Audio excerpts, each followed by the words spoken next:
Welcome to Knowing Me, Knowing You with me, Alan Partridge, live from BBC Television Centre. You better believe it, babe, there's a new chat in town. Tonight is what I call a JFK kind of a night, because just as everyone can remember what they were doing when President Kennedy was shot in the head, I like to think that 30 years from now, people will remember what they were doing when I first said, aha! As tonight's motorcade of chat cruises through Celebrity City, let's hope there isn't a lone sniper waiting to pick off my star guest. He arrived at Heathrow Airport 10 minutes ago and is now being whisked to the studio in a black Vauxhall Carlton. He is none other than 007 James Bond, Roger Moore. I hope you like my set. It's modelled on the lobby of a top international hotel. And, for the first time ever on a chat show, a beautiful fountain. But first, up there in their musical mezzanine, let's get to know my resident house band, Glenn Ponder and Chalet.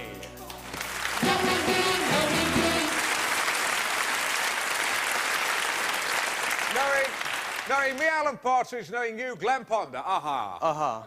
Knowing me, Alan Partridge, knowing you, Chalet, aha. Aha. Great to have you aboard, Glenn. Well, it's great to be here. And we're really looking forward to it. Sorry? Sorry. Glenn Ponder. Glenn Ponder and Chalet. Yeah. And you. Have a good time.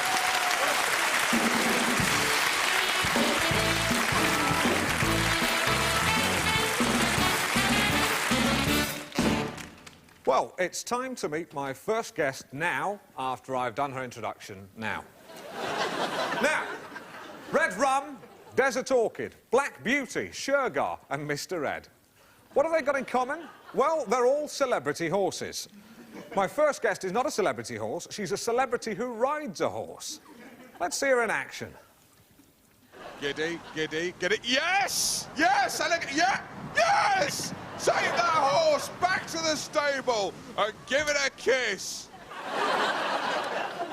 There's no finer way to start my series than in the company of World Championship winning lady show jumping horse legend, Sue Lewis.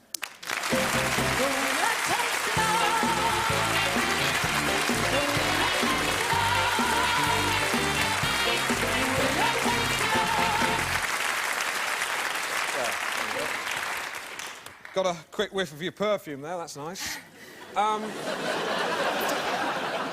Knowing me, Alan Partridge, knowing you, Sue Lewis. Aha. Aha.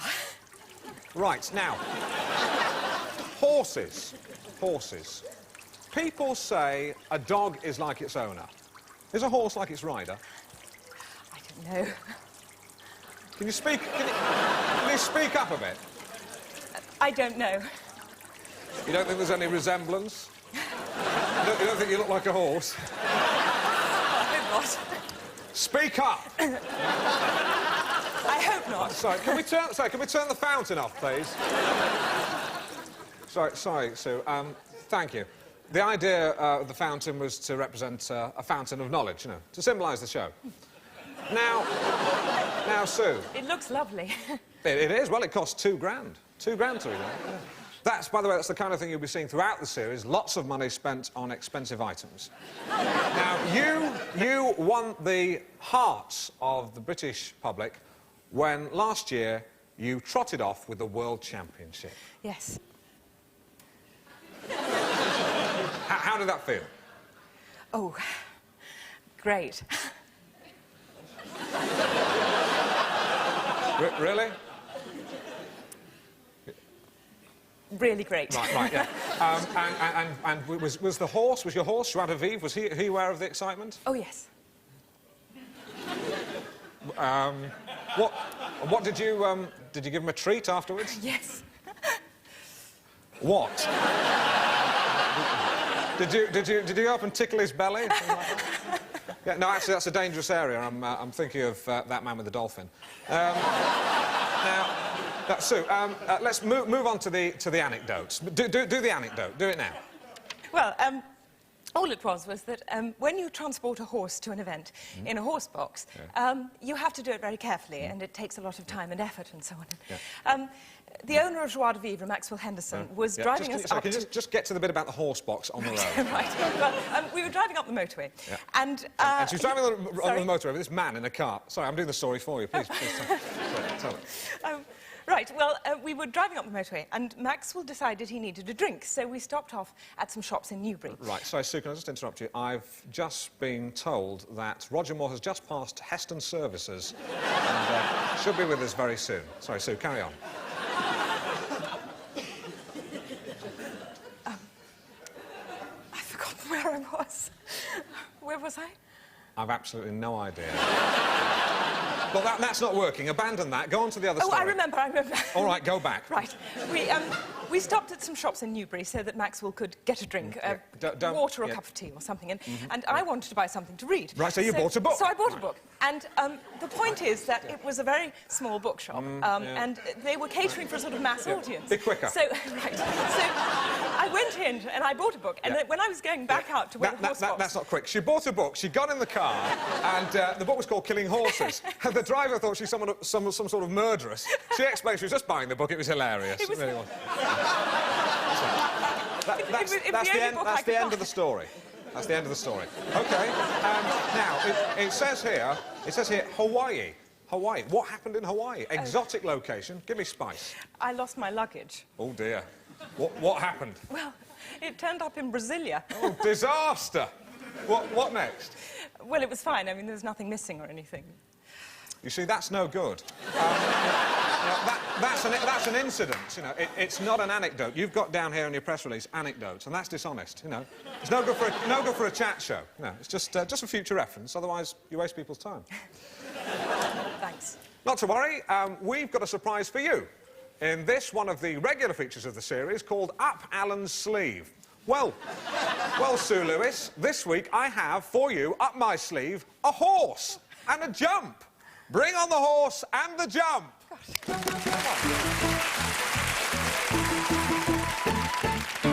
It's not your horse. We couldn't get your horse, so it's just a horse. Now, isn't he a beauty? She. Yes, you're absolutely right. Sue, we've got the horse, we've got the jump. I know I've sprung this on you, but will you rise to the challenge? Will you jump the jump? Oh, no, I can't. She doesn't want to do it. Do you want her to jump the jump? Yeah? Will you jump the jump? No, I really can't. This is a concrete floor, and it was... I mean, the horse has very delicate legs, and it would damage the horse. Can we gaffer tape some sponges to the horse's hooves? No, that wouldn't work. It would break the horse's legs. It really can't be done. Please don't break my legs, she's saying. Don't do that. All right, get rid of the horse and the jump.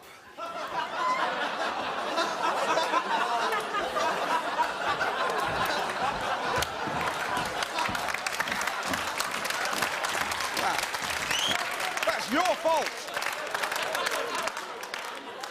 She was nervous. You know, you really ought to get a dustpan and brush and tidy that up. That could have been spectacular. We could have had a horse jump, now we've got a lump of dung. Sorry. Well, that's it. I've got nothing else to say. No more questions. No. Have you got any questions? Have you ever ridden a horse? Yes, I have. So I went pony trekking when I was a schoolboy in Cornwall. Gosh. It's like one of your stories, that, isn't it? Ladies and gentlemen, Sue Lewis.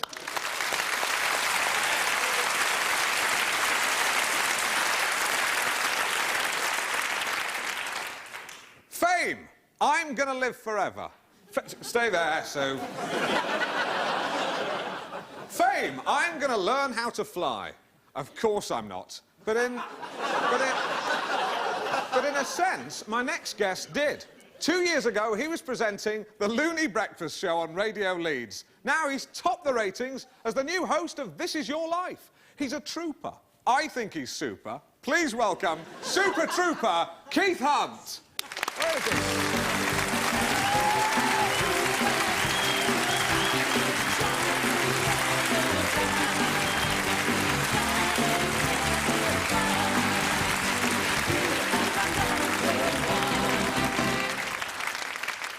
Oh, dear. Knowing me, Alan Partridge, knowing you, Keith Hunt. Aha. Aha. Am I right? You're not wrong! I don't believe you've only got 5 seconds. You've got a catchphrase on already. I like to slip it in early, if you know what I mean. You all right, Sue? You're not wrong. She's a barrel of laughs. Yeah. Pity it's empty. Yeah. Am I right? You're not wrong! Yeah. I'm only joking. No, you really are not wrong. Now, Keith, this is your life. That show is a British institution. You've taken it and you've revolutionised it because you now do it as a surprise party from the celebrity's home. What a brilliantly original idea. Where did you get it from? America. Great. Sue, you were on This Is Your Life recently. Yes. Was that fun? It was interesting. Oh, well, we'll see for ourselves fairly soon, but it certainly sounds like a lot of fun. See the clip. See the clip.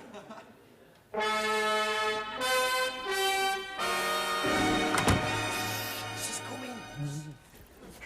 Hold your horses, it's Sue Lewis! Am I right? Where's my book?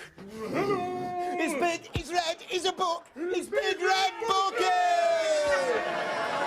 Hey up, Sue! This is your life! Come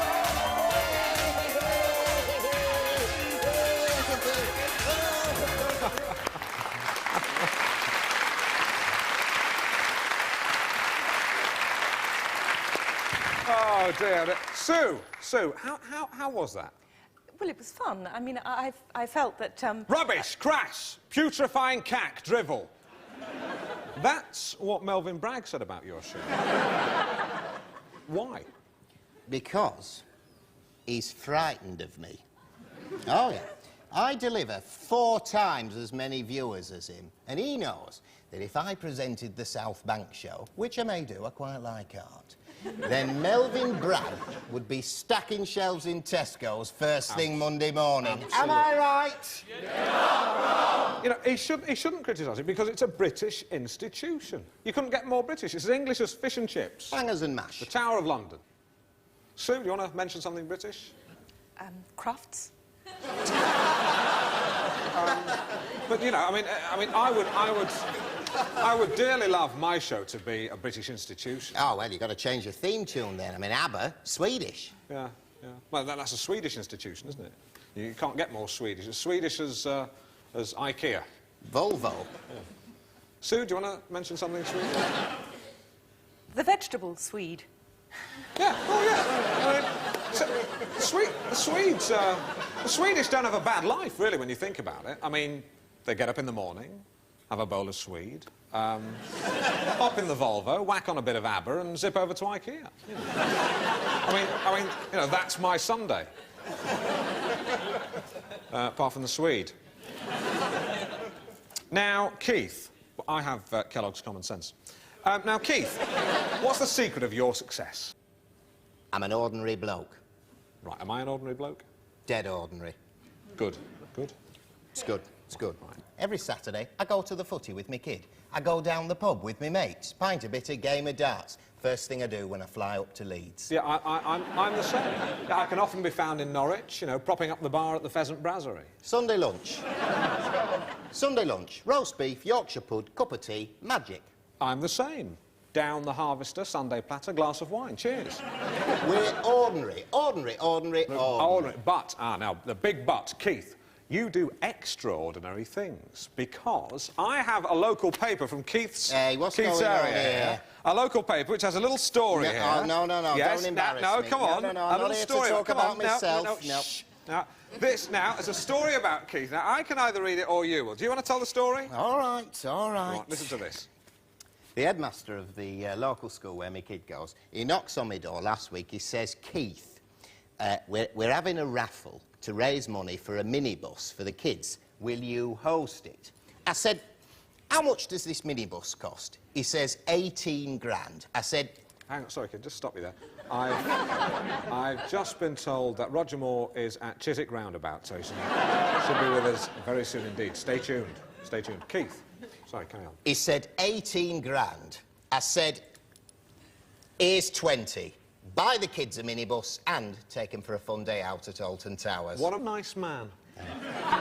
You've got to put a bit back. And it's tax deductible. Yeah, well, so I'm thinking along the same lines. I'm thinking of Alan Partridge's Espace for the Elderly. Go for it. Yeah, well. Now, Keith, you like surprises. You, by the way, thanks for bringing that paper in. Thanks for that. And you... Well done. And you like surprises. And we have now got a surprise for you, because it's time once again to go up Alan's sleeve. Earlier on, I had a horse up my sleeve and a jump for Sue Lewis. Well, people are asking, Alan, what have you got up your other sleeve? Well, it's a child. I've got a child up my sleeve. Hey, what's going on? And Keith, it's a child you know very well because you produced him. He's here tonight, your very own son, Sam Hunt. I don't believe it.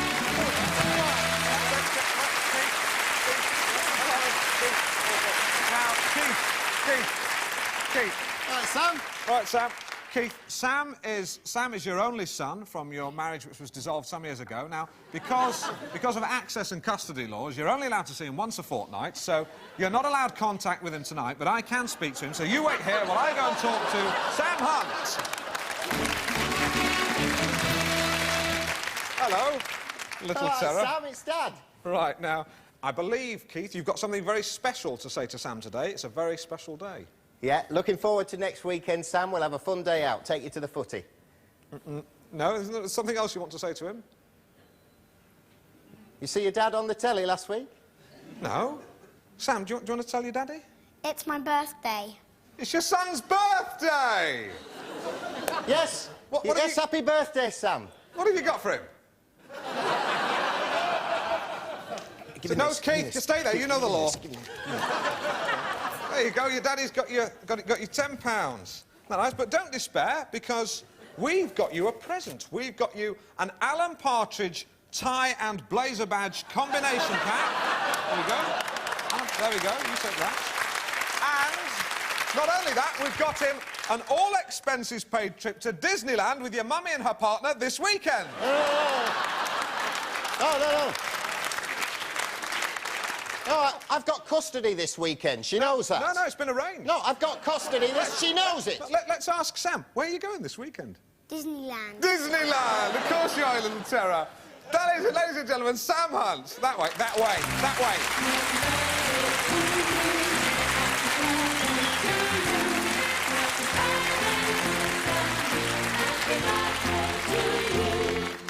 Great. Oh, marvellous. Funny feeling that backfired a bit. Well, you know, you should have checked it out with me first, Al. Yeah. Well, I'm sorry, I didn't realise you were going to forget your only son's birthday. Hey, leave it. Oh dear, I think I've blown my chances of being on This Is Your Life. Oh, no. We couldn't have you on the show. Right. We only have celebrities.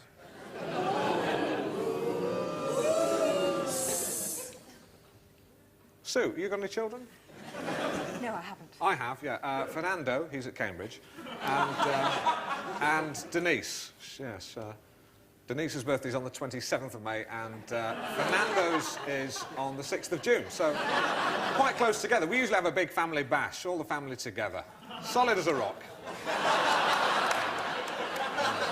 Do horses have birthdays?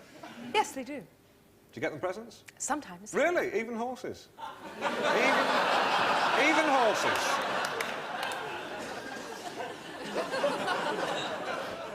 He looks like a lovely boy, Sam. Yeah, super lad. Yeah. How old is he? 5. 6 today. Am I right? I'm not wrong.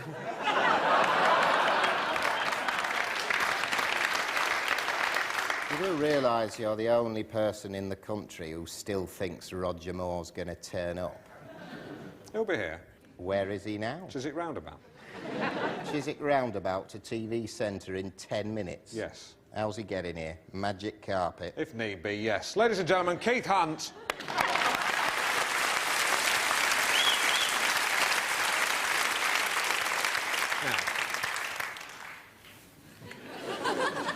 Now. Could someone clear that shit away, please? It's just, I can see, it's in my picture. I don't...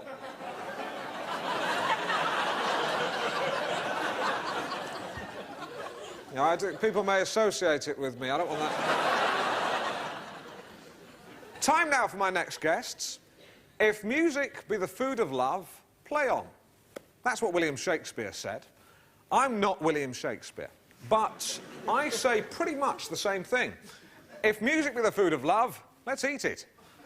Here with her new single, Monday Morning, I know the feeling, please welcome Shona McGough.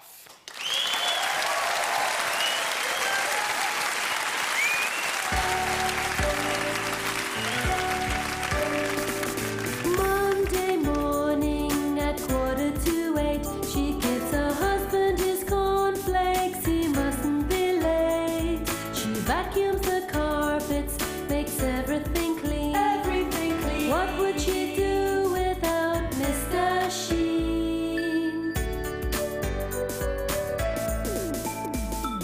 She takes a shotgun from under the stairs and stands in the hallway screaming her prayers.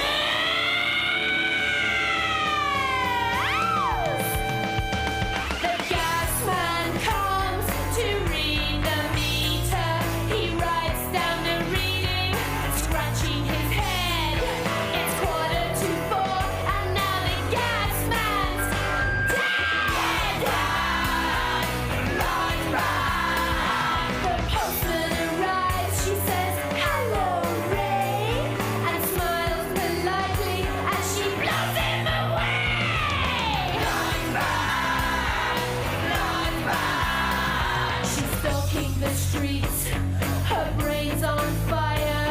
She guns down 20 in vision high. Yeah!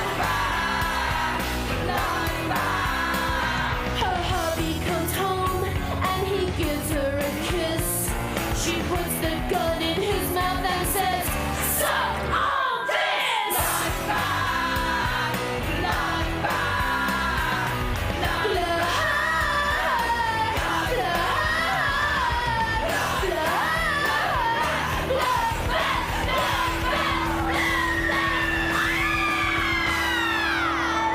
Suck on this, sucker.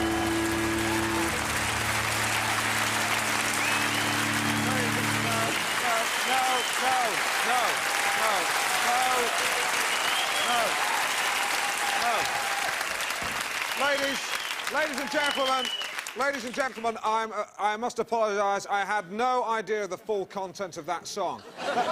Let me announce this now. If any young people are watching, let me say this. Whilst it may be all well and good for a rock band to sing about such things, murder, whether it be domestic or street-bound genocide, is illegal in this country. Right?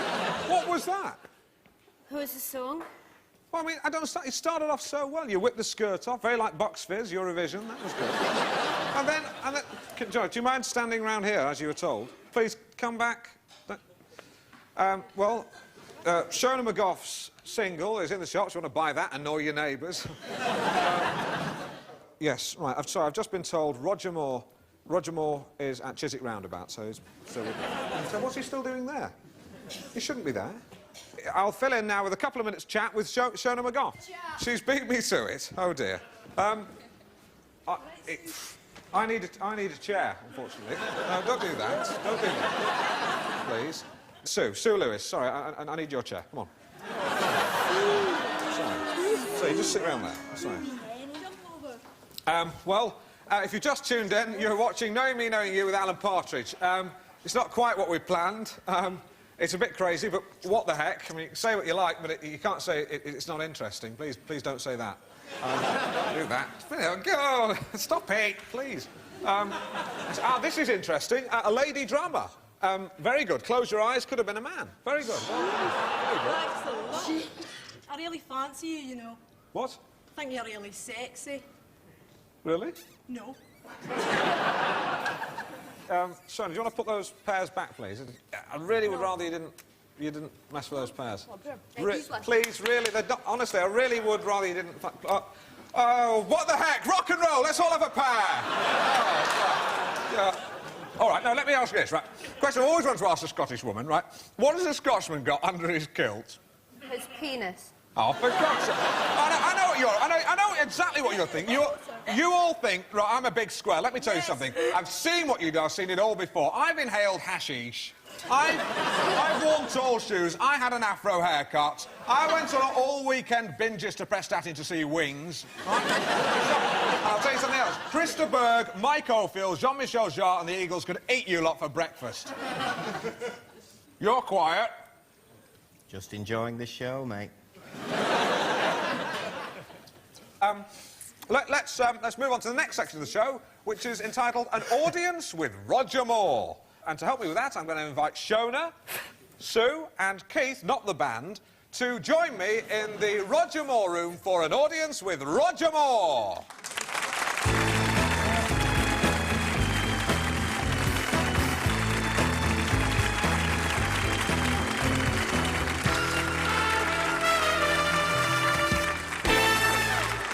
Here we are in the Roger Moore room for An Audience with Roger Moore. The idea was basically that Roger could come in here and sit where Sue's sitting and just chat about all these things. We were surrounded by memorabilia from Roger's glittering career in films and television. There's a little James Bond car there. See, little man flies out, that's nice.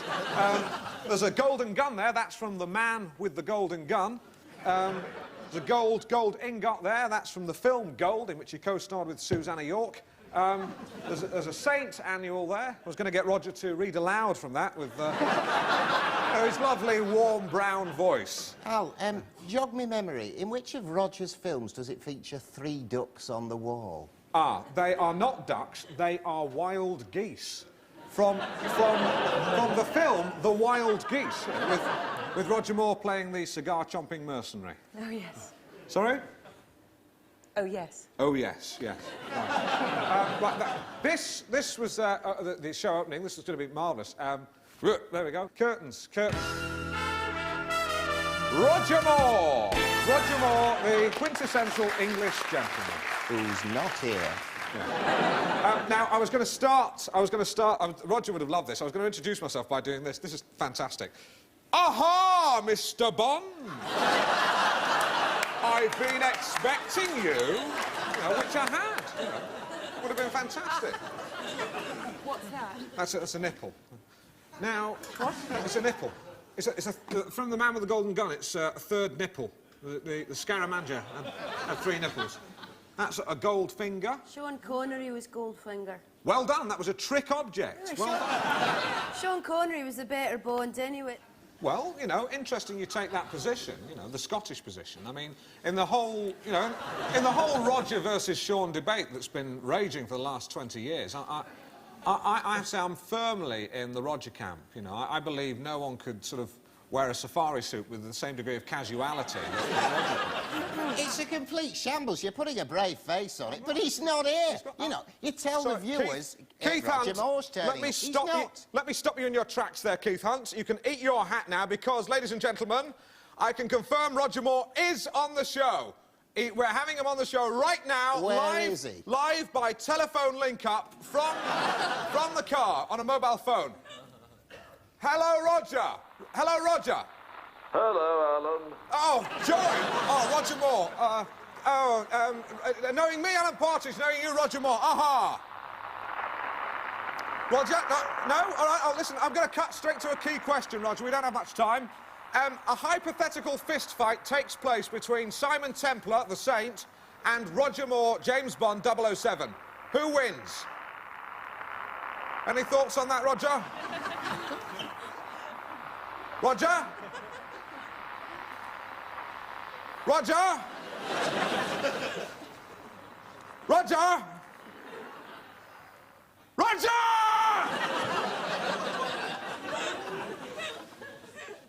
Does the word Titanic mean anything to you? Oh, yeah, people go on about... Titanic. Let me tell you something about the Titanic. People forget that on the Titanic's maiden voyage, there were over 1,000 miles of uneventful, very pleasurable cruising before it hit the iceberg.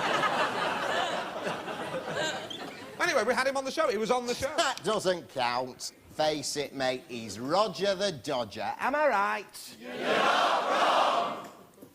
All right, point taken. Point taken. But let's... No, this is... We can still rescue it. Let's turn the situation around. Let's call this section of the show Right to Reply with Alan Partridge. If you've got any criticisms, let me hear them. I can deal with them. Criticisms? Yeah. A horse takes a dump on your show. No manners, but what a critic. You know, you get a horse with a jump on, she won't jump it. No, it wasn't You that know. I wouldn't jump it, I really couldn't do it. You were right Because not it would have to, been of course. terribly dangerous and You've inappropriate. never heard of us. You slag us off the minute we come on. Absolutely You don't get not. any fallback. We're vegetarians, we get ham sandwiches. You get my own kid It was on, that is well out of order. Yes. You just don't do that when the Yeah, Director yeah. General of the BBC... Up yours. Up yours.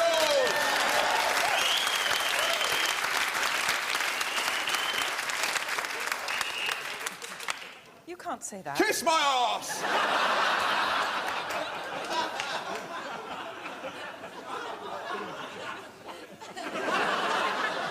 And on that bombshell, it's time for me to say, knowing me, Alan Partridge, knowing you, Scotch lady, woman, knowing you, The Hunt, and knowing you, Mrs. Mouse, and I've just been told Roger Moore has just checked into Claridge's where he's ordered room service. Aha!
Welcome to Knowing Me, Knowing You, with me, Alan Partridge.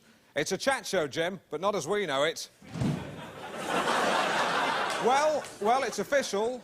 This show is a smash hit sensation, a corking, copper-bottomed hit. Those aren't my words. They are the words of Mike Taylor from TV Quick. Of course, there have been one or two dissenting voices. The Clever Clog papers, Independent, Telegraph, Guardian, Observer, Mail on Sunday. They've been a bit sniffy. One review in particular caught my eye. Philip Parsons in The Times called this show moribund. Well, I looked up moribund in my dictionary, and it said moribund, adjective meaning about to die or dying. I ask you, is this show about to die? No! Thank you. So, Mr. Philip Parsons from behind The Times, that proves that you are wrong. The show is very much alive and live, because tonight I will be bringing you another TV chat show first, as I, Alan Partridge, will allow myself to be strapped to a spinning wheel of death and have knives thrown at me. Is that moribund? No, not you, don't shout that. So please welcome my unmoribund merry band, my house band, Glenn Ponder and Debonair.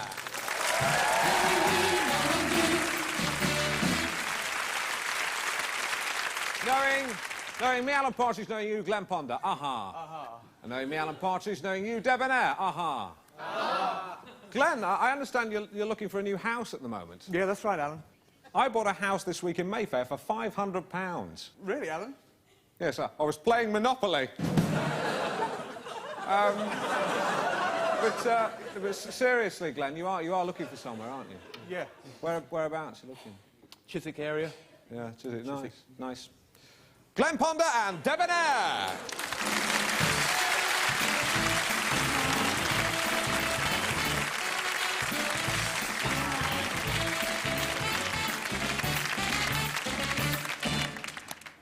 Was that chap moribund? I don't think so. So, now, my first guest is intelligent, witty, a woman of the world with a figure that would stop the traffic dead both ways on the M1 if she were to wiggle across the footbridge at Toddington Service Station. She's a quality guest from top to bottom and back up again. Please welcome the new agony aunt from Playboy magazine, stay tuned, the very lovely Daniela Forrest.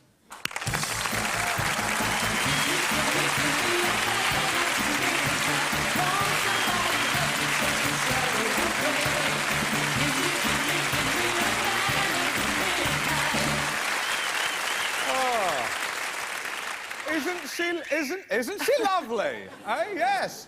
Phew, phew. Yes. Isn't she lovely? I nearly forgot. Knowing me, Alan Partridge, knowing you, Daniela Forrest. Aha. Aha. Oh.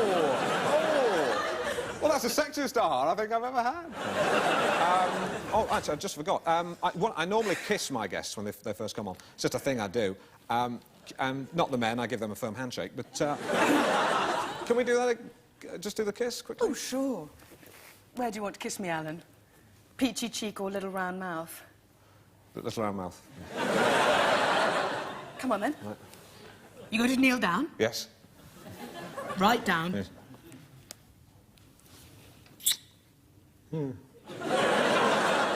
Pop back on your seat. Yes. Yeah. Right. Now, Daniela Forrest, you are Playboy's agony aunt, and you've also just published your autobiography. Luck Be a Luck Lady. Be a Lady. There it is. That's the book.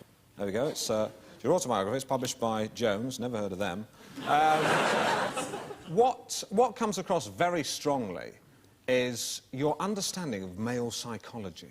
Well, I think I understand men because I adore them. Yeah.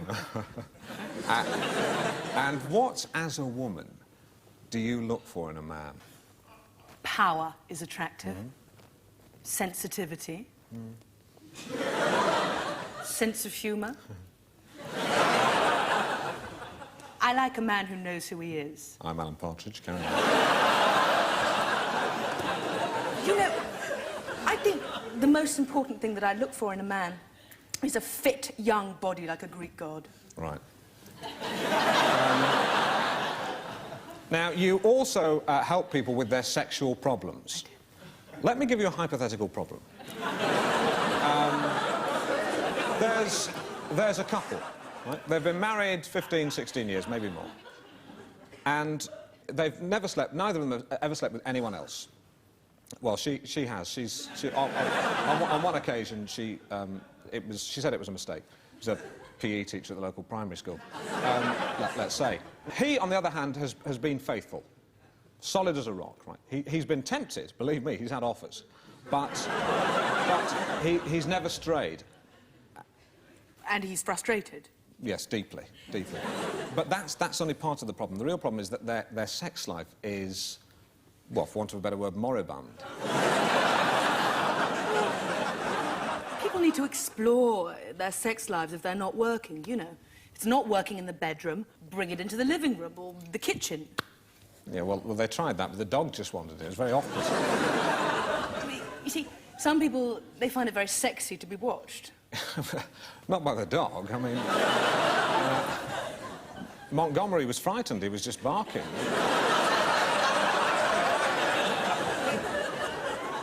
Who's Montgomery?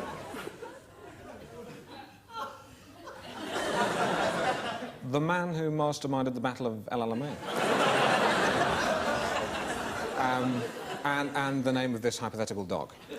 Have you got a dog, Alan? Yes. And what's his name? Rommel. Well, perhaps you should get Rommel involved in your sex life. No, he's too old. He's blind in one eye, can't control his bladder. No, you're taking me too literally. Once again, here is a man shying away from discussing sex. When I was a man, I used to have the same problem, but as a woman, I find that I am liberated. Well, I'm very pleased for you. Now, hang on a minute. Who was a man? When I was a man. What are you talking about? Will you have read my book? Yeah, yes. No, I never read the books. Who was a man? Who did you think Daniel was in the photographs? I thought that was your twin brother. I was Daniel. I used to be a man. I can't believe you didn't know. I kissed you. Why did you invite me on your show? I thought you were sexy. I don't now. You're a bloke. Have I got man to knock your block off? I'm a woman. I have breasts. Oh, God. You should be in a circus. Well, you'd be in the front row. Yeah, there she goes. There he goes, I should say. What do you want? What? No. No! Aha! On your way. I knew there was something dodgy about you. Your hands are a giveaway. You've got great big flapping hands like a bloke. You could be a goalkeeper. Glenn, did you know it was a man? Yeah. Debonair, did you know it was a man? Yeah, everyone knew, apart from old Muggins Partridge. Ladies and gentlemen, Dan Forrest. Dan the Man Forrest.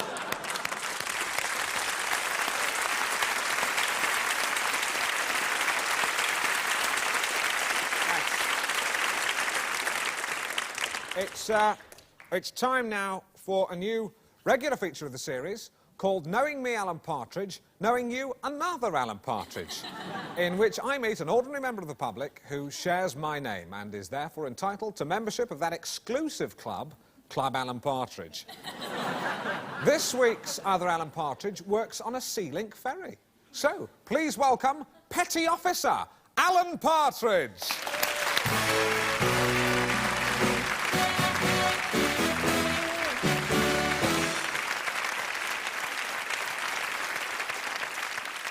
Knowing me, Alan Partridge. Knowing you, Petty Officer Partridge. Aha. Aha. Now, Alan, you work on the Sea Link ferry from Liverpool to Dublin, and I imagine that that's the kind of job where there's an awful lot of camaraderie between the between the guys. Is that the case? What do you keep doing that with your face for? Oh, it's a tick. I've got a facial tick. I'm sorry, I had absolutely no idea. No, it's all right. Sorry. I've had it since I was a kid. Yeah. Right, OK. Fine. Now, Alan Partridge, I imagine your workmates tease you and josh with you. Is that the case? Yeah. They call me TikTok. Why is that? Because of me tick. No, God, no. I mean, do they tease you because your name's Alan Partridge? Oh, no. Right, I don't want to dwell on the tick. Doesn't bother me. What you choose to do with your face is your choice. It's fine. I like it. It suits you. It's good. There's again. Right, OK. Well, I'm going to present you with this now. It's the Alan Partridge tie... Oh, that was a big one. The Alan Partridge tie and blazer badge combination pack. There we go. You take that. Thank you. Right. Right. Hey, I'll put the tie on if I can keep my head still.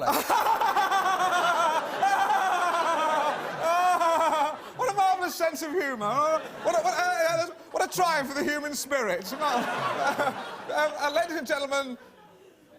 Alan Partridge, marvellous! Yeah, go on, go. Right, go. Right. There.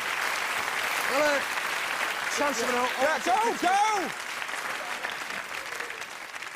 go! Last night, I met a man who quite literally changed my life. He made me think, laugh and cry in wonderment. I, along with many others, witnessed his mystical powers last night at the London Palladium. Please welcome magician-hypnotist Tony Le Mesmer.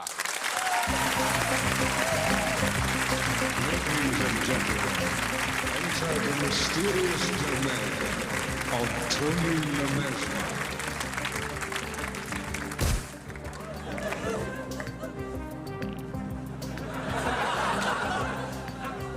Behold the cage of Kathmandu.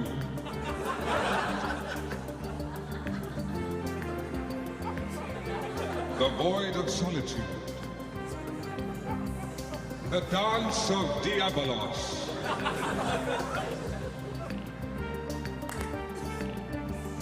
The shroud. The forces turn upon their axes.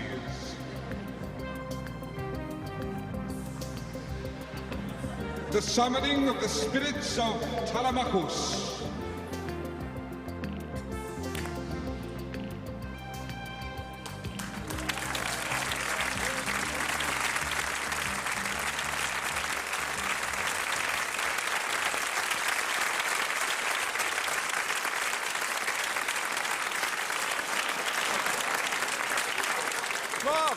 marvellous.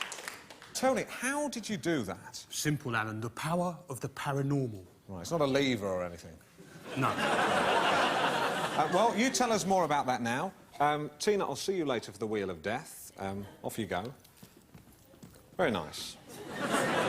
Now, that is a woman. Right, OK. Tony Lemesmer!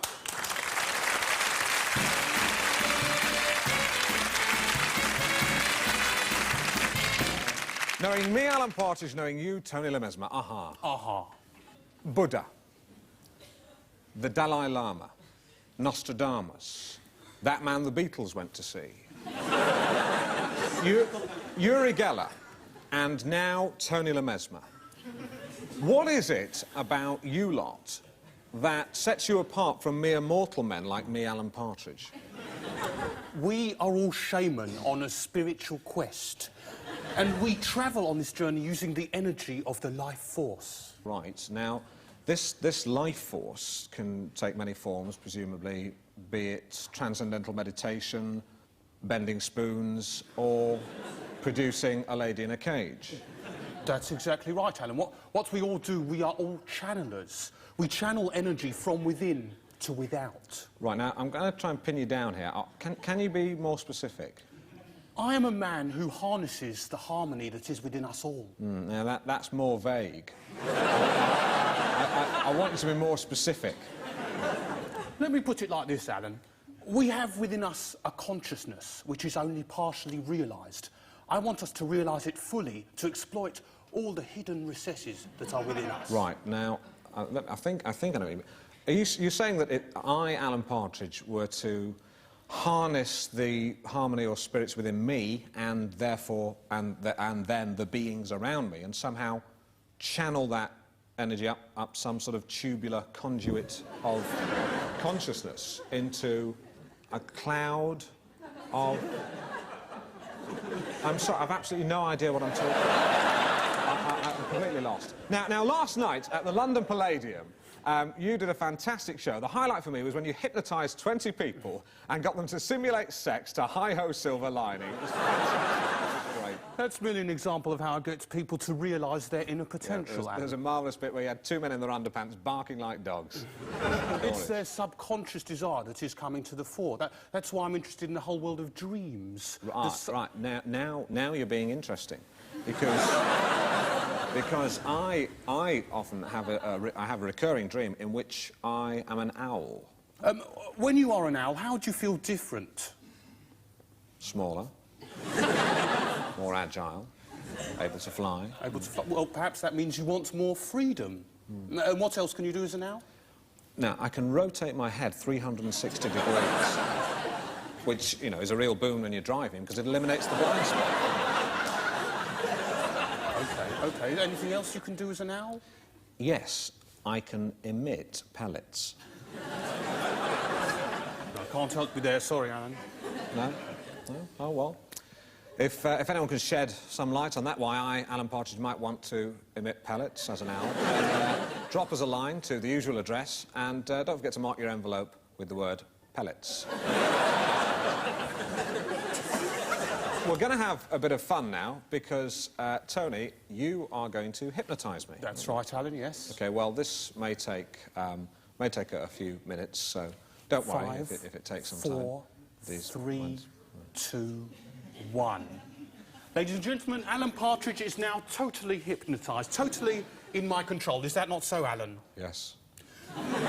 Let's just put that to the test, shall we? Alan, when I say the word owl, I want you to be that owl you mentioned a moment ago, emitting a pellet and feeling very happy with yourself.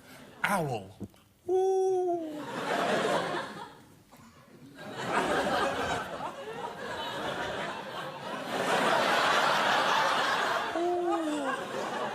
Excellent. Now, whenever you hear the word aha, I want you to be a little scary monster. Aha. Very good. Stop. Now, Alan, if you could make love to any woman in the world, apart from your good lady wife, who would that be? Ursula Andress. Ursula Andress. OK, when I click my fingers, I want you to see me as Ursula Andress. Oh, Ursula, I've always wanted to meet you. I can't believe it's you. I like the bikini. Very nice. I love all your films. I've got all of them, from Dr. No right through to all the others. Enough of this, Alan. Is there somewhere we can go where we can make mad, passionate love? Oh, God. Yes, the Moat House Hotel in High Wycombe. They know me there. They're very discreet. You'll love it. It's got a 24-hour carvery. Stop. Alan, when I click my fingers again, we will be in your car on the way to High Wycombe. It'll take about 15, 20 minutes, that's all. Can we just pull over now and make love in a lay-by, please, Alan? I can't stop on the motorway. That's the hard shoulder. It's illegal. No, but, Alan, I'm begging you, please. Ursula, it's an offence to stop on the hard shoulder unless there's a malfunction with the car. Look, Alan, I'm taking my top off, please. Look, no, if I get caught in flagrante whilst violating the highway code, my wife will find out, I'll get 3 points on my licence, my insurance premium could go up by 30%. That's not going to happen. Now, put your top on and get out. Now, go, get out. Wake up. Well, as I say, it'll take a few seconds before I'm totally hypnotised. It's all over, Alan. You've hypnotised me? Yes, all finished. Well, I hope you didn't make me look too foolish. No. Of course I didn't, Alan. Well, Tony, we'll see you later for the Wheel of Death. It simply remains for me to say thank you very much, Tony Le Mesmer.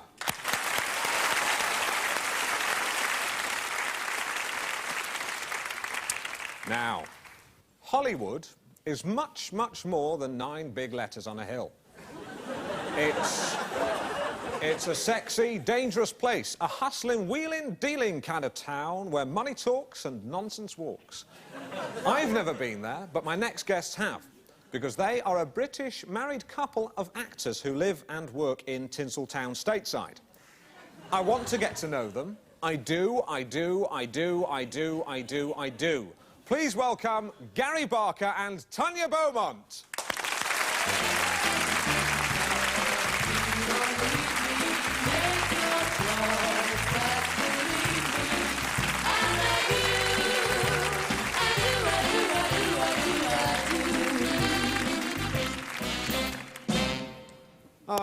Knowing me, Alan Partridge, knowing you, Tanya Beaumont, aha.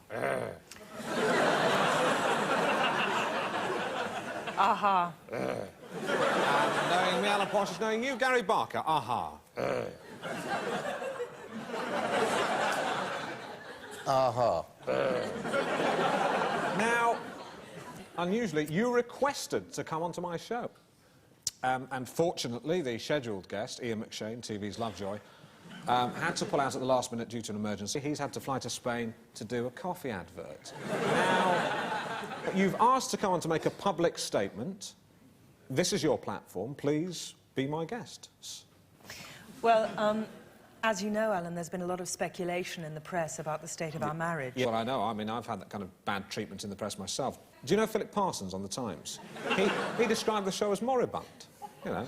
I mean, and Philip Parsons, if you're watching, in 5 minutes' time, I will be strapped to a wheel of death, and you will have a plate with some words on it and a knife and fork.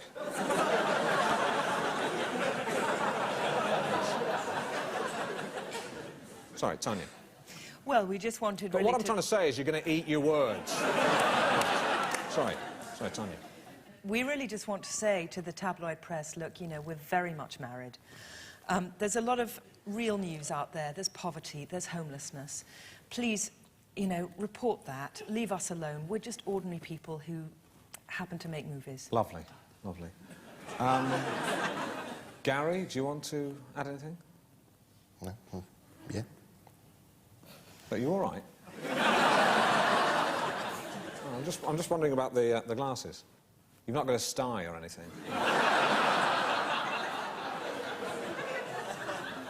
No. Tanya. Now, sorry, is he wearing those to look cool? Yes, he is. I see. Gary, like the glasses, very cool. Where'd you get them? Auction. They were James Dean's shades. He died in them. Really? They look quite small. No wonder he lost control of the car. No? Now, you've both just flown in from Hollywood. What's it like to be back in good old London? Oh, it's such a relief to be back here amongst ordinary people, you know. Right. Where are you staying? The Savoy. Marvellous. Who's paying? You are. Really? Is that true? Are we paying? Yes, we are. Well, enjoy yourselves, you know. Just easy on the room service. Chicken in a basket, that's your lot. No, seriously, have a drink, Just don't go mad, that's all. Some people, they empty the minibar into a carrier bag. That's not on. I'll tell you something. We had Roger Moore on the show the other week, and between you and me, if it wasn't nailed to the floor, it was going back to Switzerland. He even took a towel, you know. Roger Moore is a towel thief. He's my godfather. Really? He's a lovely man, lovely man. Gary. Now, but he is a towel thief. Gary, you are known as the wild man of Hollywood. Some of the wild things you've done, I've got some here. Now, Gary, believe it or not, he sawed the head off Warren Beatty's Oscar. He drove a Harley-Davidson motorcycle into Bruce Willis's patio doors. What else have you done? Punched Jessica Tandy. Yeah, that was nasty. That was nasty. It says you also threw Whoopi Goldberg's copper kettle at a cat. No, other way round. Well, you threw a cat at Whoopi Goldberg's copper kettle? No, I threw a copper kettle at Whoopi Goldberg's cat. That's what I said. No, you said I threw Whoopi Goldberg's copper kettle at a cat. I didn't. I threw a copper kettle at Whoopi Goldberg's cat.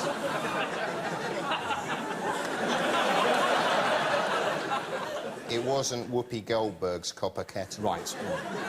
It was Whoopi Goldberg's cat. So whose copper kettle was it? Jessica Tandy's. Was this before or after you punched her? About the same time. The incidents were related. Oh dear. Tanya, has he ever thrown a copper kettle at you? No, it's one of the few things he's never thrown at me. Really? Joke. Right. Tanya's breasts. Now, sorry, that's just my notes. Sorry. Now, you're one of those great actresses who, if the role demands it, you're quite prepared to expose yourself. Well, I'm glad you value my acting so highly. I do. Your name attached to a film is a seal of quality. It's a guarantee that says, come along, see the film, lads. You won't go home empty-handed, so to speak.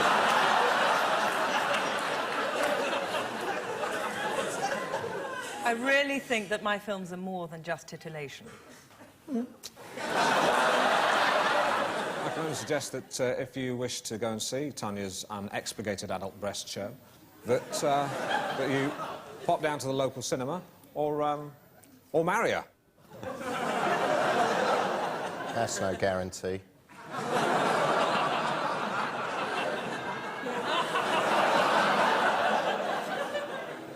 Grow up. I am grown up. Well, act it. You're an actor, I believe. Good point, actually, Tanya.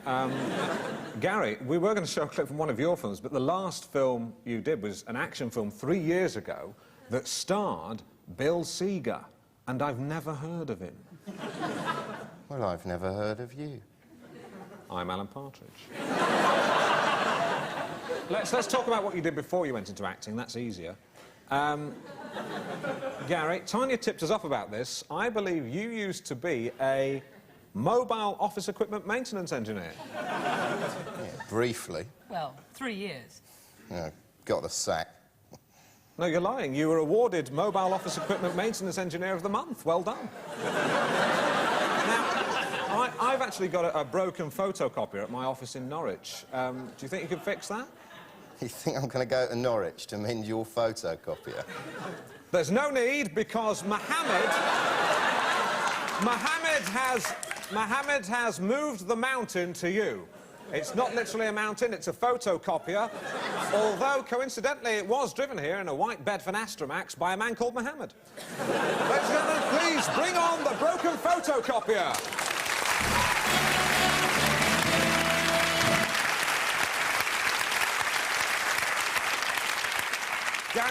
Gary, we've got the photocopier. Will you rise to Alan's challenge and mend it?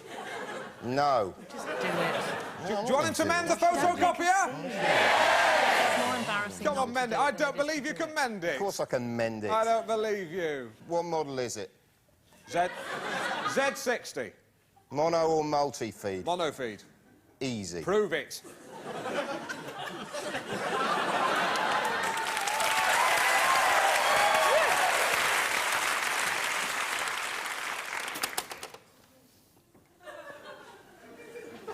Yeah, it hasn't been reset after a paper jam. It's basic. Really? Yeah. That's interesting. See this? Yeah. Where'd you put your paper clips? Just normally just around on the table Yeah, or whatever. they get lost. Stick them there. What happened? How will they stay? How will they stay? How will they stay? Yeah. Magnetic. Well, that's interesting. Yeah. Nice little feature. Yeah, no, worth it is. knowing.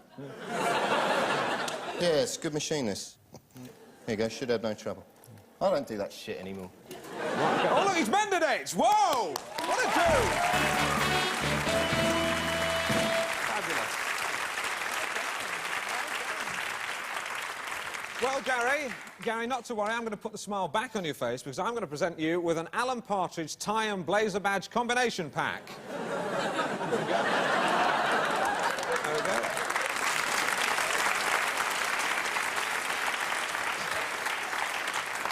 Tanya, domestic tip. When you're stitching that on, it's got an adhesive behind it, so in actual fact, you can simply iron it on. Wonderful. And then do the stitching later if you want. Labour-saving. It's labour-saving. What are you doing? What are you doing? For God's sake! Just burst into flames. What do you do that for? Spontaneous combustion. You've ruined it! Sorry.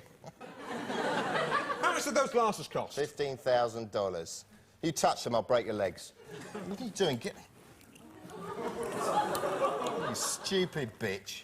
I'm stupid. I'm stupid. You're sitting there with a spider on your head, and I'm stupid. I mean, what a pathetic thing to do. These are my James Dean. I don't give a These were fuck. James You're Dean. watching Knowing Me, Knowing You with Alan Why Partridge. don't you start and make some films? Live chat as it A bit happens. of money, that might be quite good. And then you can afford to buy a new pair. Yeah, That's you've what got a problem. Shall I tell people what your problem is? No, Shall I don't. tell people what your problem is? Don't. Shall I tell them? Don't. Shall I tell them? Do you know what Gary's problem is? No, please tell me. Well, Gary's problem is that he's impotent. What? Gary's impotent. Is this true, Gary? I'll take that as a yes. Tanya, that explains why you sleep around. That explains why you're known as the Bike of Beverly Hills. I think this is quite a serious matter. Let's change the tone and handle this in a rather more sensitive way. Let's lower the lights. I think, really, it's time that we ended this farcical facade of a marriage, which I presume is unconsummated. Tanya? Yes. And Gary? Yeah, obviously. Yes, of course, yes. The marriage has now been rent in twain. It has been put asunder. It is moribund. So, as regards the Alan Partridge tie and blazer badge combination pack, which you destroyed, don't worry about that.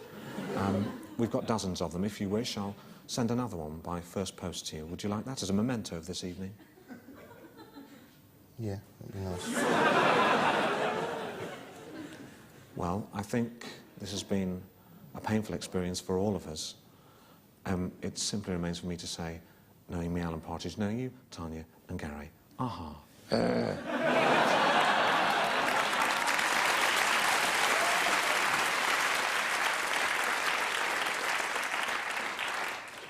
Well, the wheel has turned full circle for Tanya and Gary, but the wheels that turn this crazy, often unpredictable vehicle, my vehicle, my show, they keep turning, which brings me neatly on to the final section of the show, which has to happen, nothing can stop that, as I rise to meet my own challenge. Alan Partridge on the Wheel of Death. Will you please welcome back with his Wheel of Death, Magic Man Tony Lemesmer and Tina.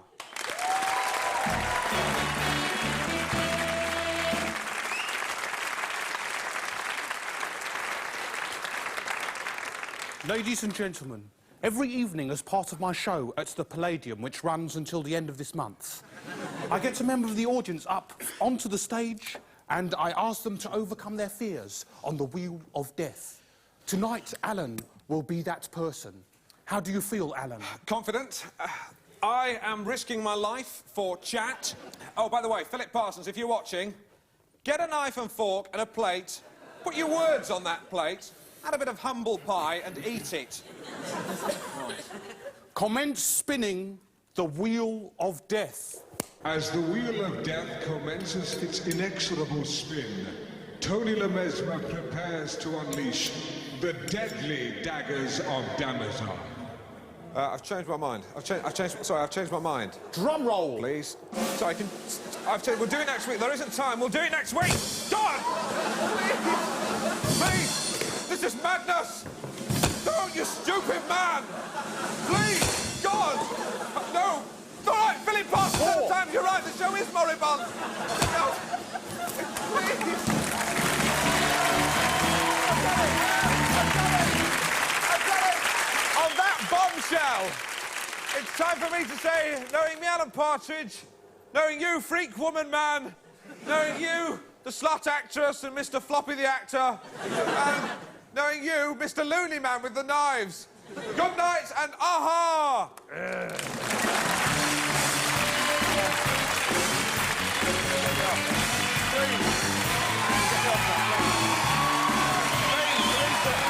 Someone get me off the wheel now. Thanks, I've done it. Can we get a... One of the inserts? Naomi! Go, get me off. Naomi there. Come on, get me off. It's over now. They're wet. The trousers are wet.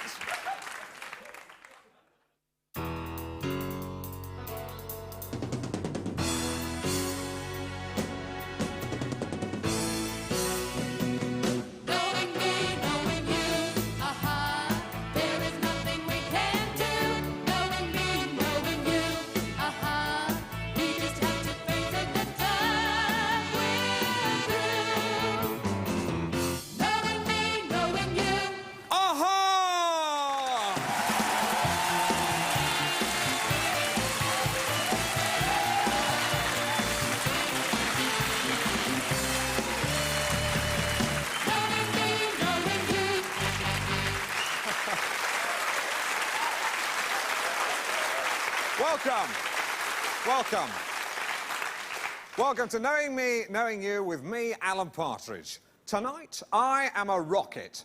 Prepare to board Sputnik Partridge and enter the stratosphere, or should I say, the chatosphere.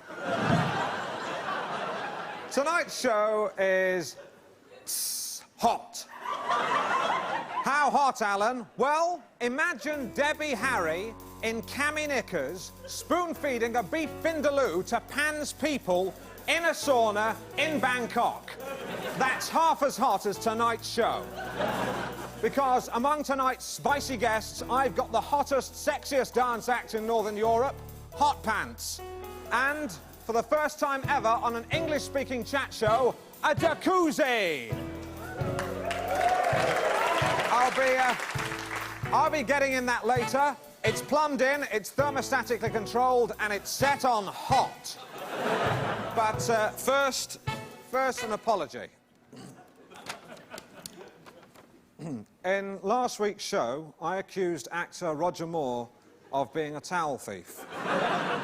This allegation was untrue. Roger Moore has at no time stolen a towel, bath mat, flannel, shower curtain, sponge, or any other form of hotel bathroom accessory. I, Alan Partridge, apologise unreservedly to Roger Moore for my ill-informed and ignorant comments, and I fully acknowledge that I am guilty of gross professional misconduct. It's time now to welcome my resident house band, Glenn Ponder and Ferrari.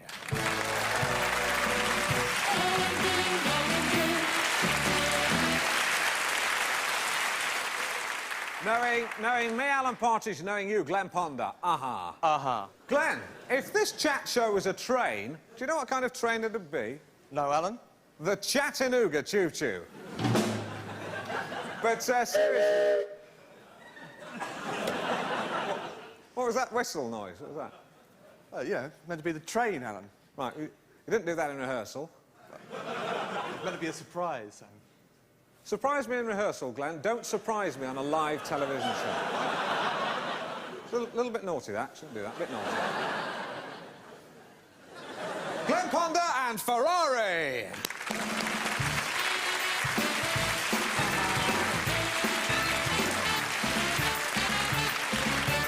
Oh, this show is hot. Can really work up a thirst.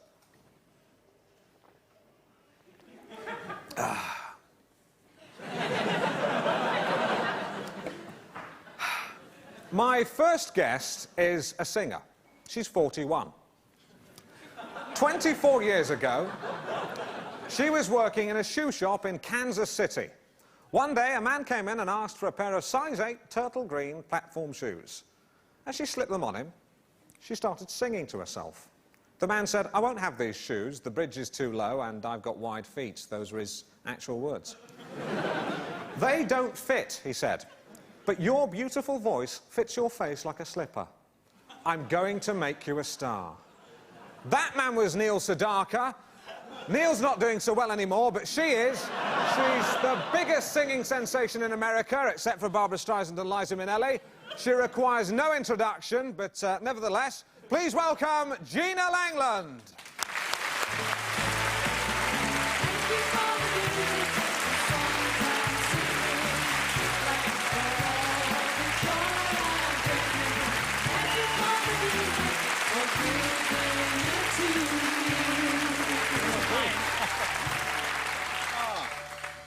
Oh dear, I've got an extra kiss for free there.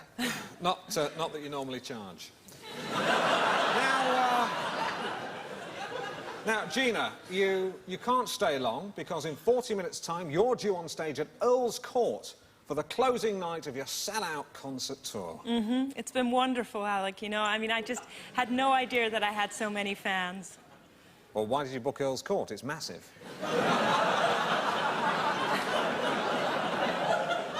Well, because it's just a wonderful venue. Yeah, it is, it is. They do the Ideal Homes exhibition. I nearly opened it last year, but I was pipped at the post by Dave Lee Travis. Again. Who? Who? Yes, exactly. That's what I said, yeah. Very good.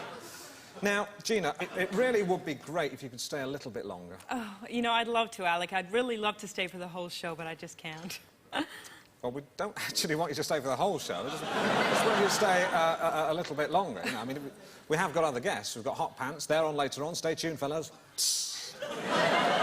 I just want you to stay for a little bit longer, please. Well, I'd love to. I really would, but I'm late as it is.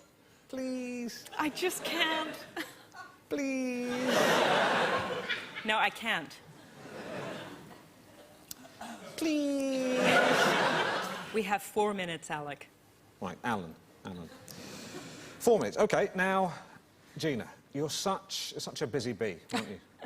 Buzzing from flower to flower, collecting cash pollen in the sacs on the back of your legs. Not literally. That would be hideous. No, I mean, if you're a bee, you know, what I'm trying to say is, do you ever get a time to relax? Do you ever get time off? Alec, you know, it's funny you should say that because tomorrow I begin a month's vacation. Oh, lovely. Where? Barbados. I'm going there at the end of the month. Really? I'm doing an advert for Spunt. It's a new tropical fruit drink from Germany. I thought you weren't allowed to advertise on the BBC. I'm not advertising. That's illegal. I'm not advertising. No. I'm simply saying that I'm doing an advert for Spunt, the new tangy tropical fruit drink in Germany. Not advertising. And what do you have to do in the ad? Well, basically, I'm on a beach and I lie on a hammock, sipping Spunt and surrounded by half-naked tropical dancers. Who are they? They're called Hot Pants. We've got them on the show later on. They're on the show tonight. Alec, can I suggest Alan. that we do the song now? No, that's a surprise. No. First of all, there's a present I want to give to you right now. This is a new regular section of the show called Alan's Big Pocket. In this section, I put my hand into my big pocket and I produce something I think my guest will like. So will you now please bring on Alan's Big Pocket?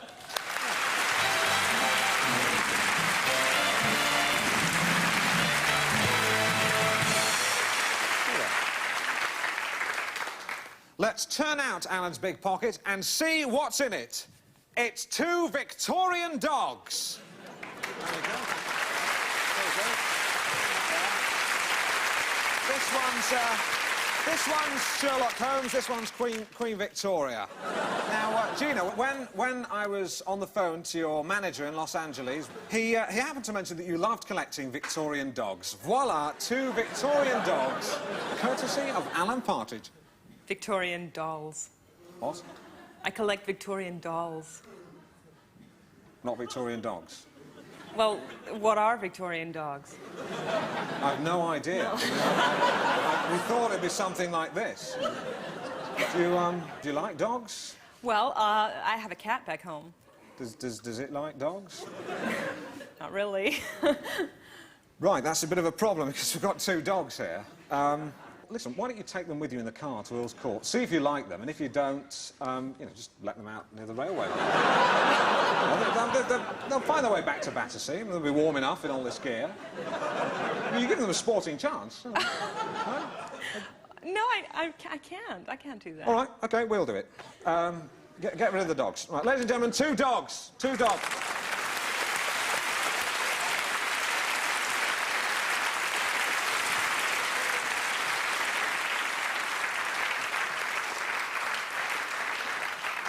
I'm so sorry, Alec. I mean, it was a lovely thought. Do you do Alec's Big Pocket every week? Alan's Big Pocket. It's like some kind of a catchphrase, I guess, as if people stop you in the street and say, "Hey, Alec, you want to sign my pocket?" I'm sorry? Yes, people do stop me in the street. Yes, they stop me and ask for my autograph. And do you know what I do? What? I do. To save time, you'll like this, I have this. It's a stamp with my autograph on it. Yeah. And basically what I do is they give me a card, something like this, and I simply take the card and I just stamp my signature on like that. See? It's got that there, and then I give them that. That's my name. You read that. Alec Partridge, great. Now, read what it says on the card. Alec Partridge. No, it says Alan. Alan Partridge. Why? Because that's my name. Oh, my God.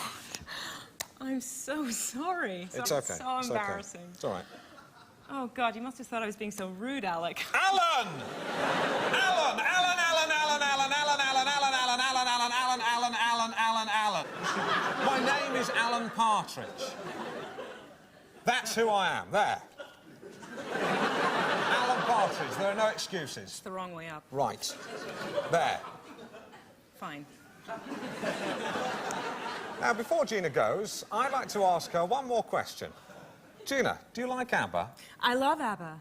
Would you like to do a medley of ABBA songs with me right now? I couldn't possibly. Oh, why not, for goodness sake? Because, Alan, I'm nothing special. In fact, I'm a bit of a bore. No, you're not boring. But if I tell a joke, you've probably heard it before.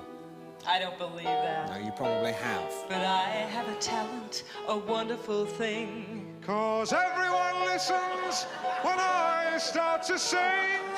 I'm so grateful and proud.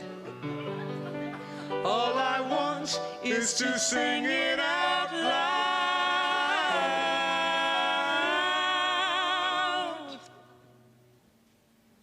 Ticka John, ticka John, ticka John, ticka John, ticka John, ticka John, ticka John, ticka John, ticka John, ticka John. Change your mind. I'm the first in line. Honey, I'm still free. Take a chance on me. If you need me, let me know. Gonna be around. If you got no place to go and you're feeling down, take a chance on me. That's all I ask, honey. Take a chance on me. Chiquitita, you and I know. When you see the stars, Fernando. The winner takes it all. Mamma mia, here I go again. I have a dream. Give me a man of the midnight.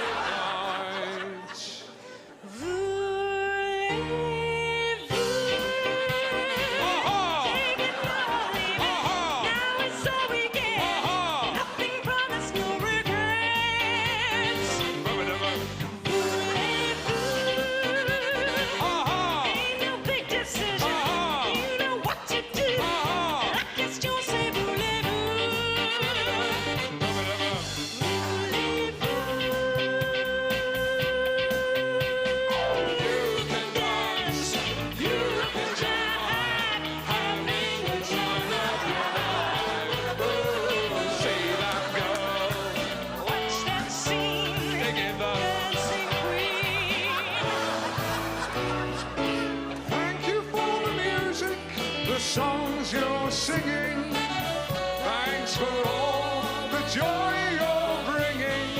Who could live without it? I ask in all honesty, what would life be without a song or a dance? What are we? So I say thank you for the music, for giving it to me.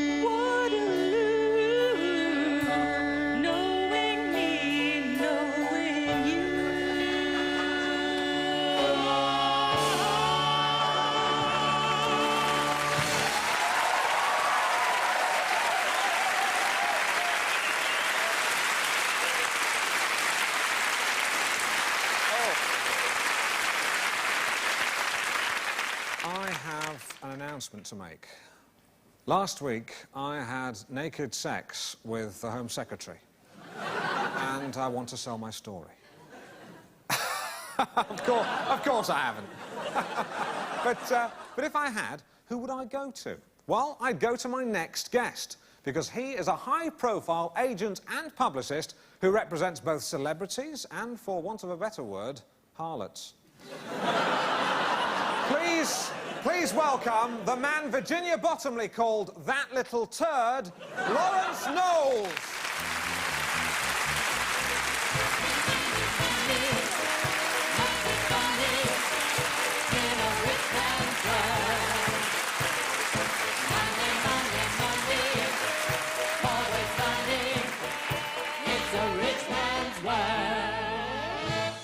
Lawrence, you are the man they love to hate. I'd prefer to think of myself as the man they hate to love. But you're not. But you're not. You are the man they love to hate. Well, that's very amusing, Alan, and some of your audience found it amusing too. But there is a positive side to what I do. I often help various celebrities. If I might give you an example. Please do. Let's take the Dimbleby brothers. Supposing Jonathan and David came to me and they said, Lawrence, we need help. People think of us as a little bit too serious, a little bit dull. Yeah, I know what you mean. Well, I would rectify that image problem by ensuring that the Dimbleby brothers were seen letting their hair down at a fashionable night spot, such as Stringfellows. Right. Or perhaps sharing an ice cream at Alton Towers. Or a can of Spunt. Yes. Yes. Conversely, take a celebrity who is perhaps perceived as being unintelligent. Someone like Paul Gazza Gascoigne. Or Dave Lee Travis. Yes. That's a better example. Yes, it is, isn't it? Yeah. So if Dave Lee Travis was worried about looking unintelligent, I would ensure that he was seen at the opera, perhaps with a book in his hand. Yes, I see. It's quite clever. Yeah. Another scenario that might occur is a celebrity who comes to me and says, Lawrence, I am a practising homosexual, and I would like to keep this delicate matter private. Very wise. I would then ensure that this homosexual VIP was seen in a heterosexual context. Such as? A pub.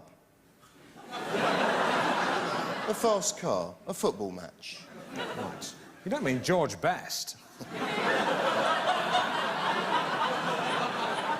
No, Alan, let me assure you that George is as straight as the passes he used to make to Bobby Charlton, who, by the way, is also not a homosexual.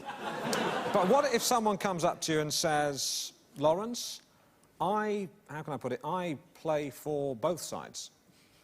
I play for Manchester United and Manchester City. I'm Dennis Law. I don't understand that. I'm bisexual. You are? No, Dennis Law. No, not Dennis Law. No, God, no. Sorry, Dennis. Sorry about that. If you're watching, let's go for a drink sometime. As friends. No, actually, no. Let's not. Let's call it off. I'll just go home to my wife. I must say, I'm looking forward to seeing Hot Pants later. Yeah. Oh yes. Stay tuned, fellas. Now, Lawrence, very recently you have been involved in a massive royal scandal in which you've obtained photographs of the royal family taken from hidden cameras, and you've published these in a book. This book is in no way scandalous nor salacious. The book, Her Majesty's Pleasure, is being published purely in the public interest. Well, you say that, but there's photographs. There's one here, Prince Edward in the bath. He's actually quite interested in this. He's made himself a mock beard from the foam suds. So quite suits him.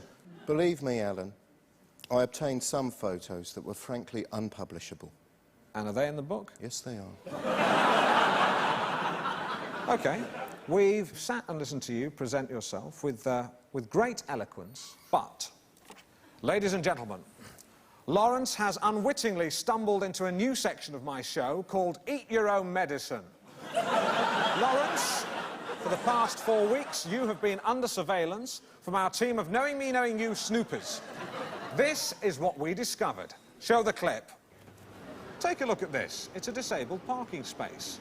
Hello, who's this parking in it? It's a big Jaguar containing able-bodied Lawrence Knowles. So, quite a nice car, that. There you go. You get out of the car, look around, little pick of the nose. It's a good one. Pop it in the mouth. Is that the best you've got, Alan? No, that was merely an hors d'oeuvre. Let's have a look at the main course. Here you are again, emerging from an anonymous-looking black door. Another treat for Lawrence Knowles there. I give you this, you certainly keep your nose clean. But the question is, what's going on behind the door? I'll tell you, dermatology. Oh, come on, Alan, this is pathetic. Ludicrous. Is it? Is it as ludicrous as a man with such a grotesque, hairy back that he has to visit a dermatologist once every 6 weeks to have his unsightly and innumerable hairs removed? Alan, this is a non-story. The public are not interested in my back. Aren't they? Let's ask them. Would you like to know more about Lawrence's hairy back? Yes! There's your answer, mate. Bring on my big pocket right now. Bring it on.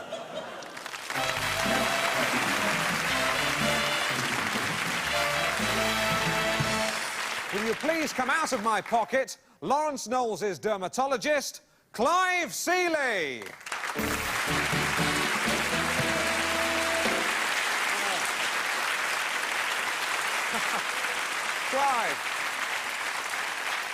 Clive, just how hairy is Lawrence's back? Well, it's very hairy, Alan. I mean, this is the amount of hair you'd find on an averagely haired back, yeah? Right. And this is the amount collected at last session with Lawrence. I mean, it's enough to cover 12 small children. This is Knowing Me, Knowing You with Alan Partridge, smooth as an eel. Except in the normal areas. Unlike Dave Lee Travis, hairy cornflake. Now, the Knowles back is surely his Achilles heel. How deep are the scars? Well, during the sessions, he's told me lots of the names that he was called at school. Oh, good. What are they? Wolfman, Monkey Boy, Godzilla, King Kong... Human carpet? Yes, yes. Gus the Gorilla... Right, actually, in the office, we had a bit of fun earlier on. We've just come up with a list of potential nicknames for Lawrence. I'll go through them very quickly. Kiwi Fruit, Moth Banquet, quite an interesting one. Furball XL5. Billy Furry, that's Billy Fury with a different pronunciation, that's mine. And of course, Hairy Krishna. Marvellous. Lawrence, anything to say? You'll be hearing from my solicitor in the morning. Oh, bit prickly. Or should I say hairy? I have the same solicitor as Dave Lee Travis. Big deal. And Roger Moore. Oh, God. Lawrence Knowles and Clive Seeley.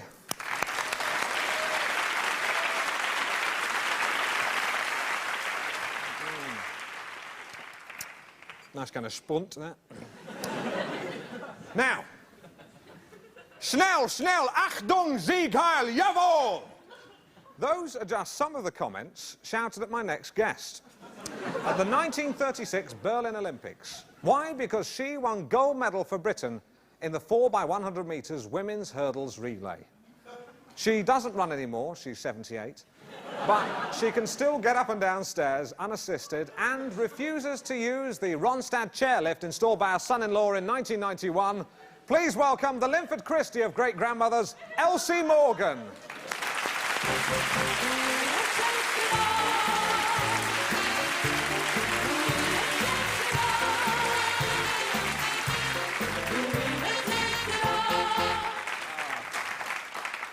Knowing me, Alan Partridge, knowing you, Elsie Morgan. Aha. No, you wait till I've said it. Aha. Aha. That's right. Elsie, let me start by saying how wonderful it is to, at last, have someone old on the show. The 1936 Berlin Olympics. What did it feel like to run past the finishing line knowing you'd just beaten the German and won the gold medal for Britain? Thrilling, because we'd stitched up the crowds. Is it true? Were things better in the olden days? Well, immediately after the war, it was absolutely marvellous, because that time we really had completely stitched up the crowds. But then, after that, everything got very much worse.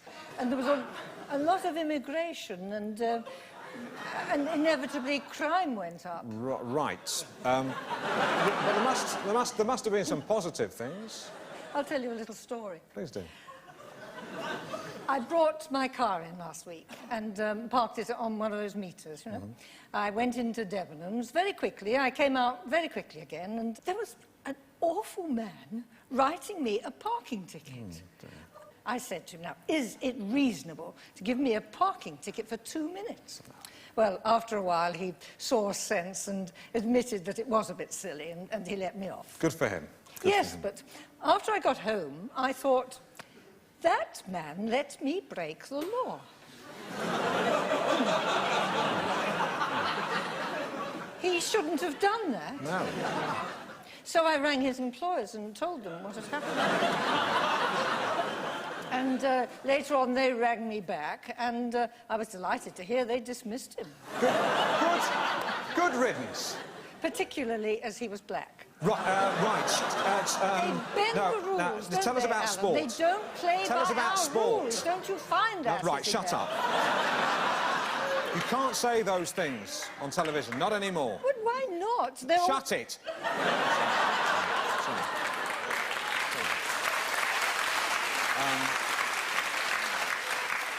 Now, Elsie, I've got a surprise for you, because it's time once again to dip into Alan's big pocket. There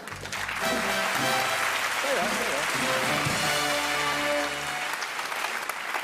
are. And it's a pocket full of emotion, because tonight we reunite Britain's hurdling golden girls of 1936.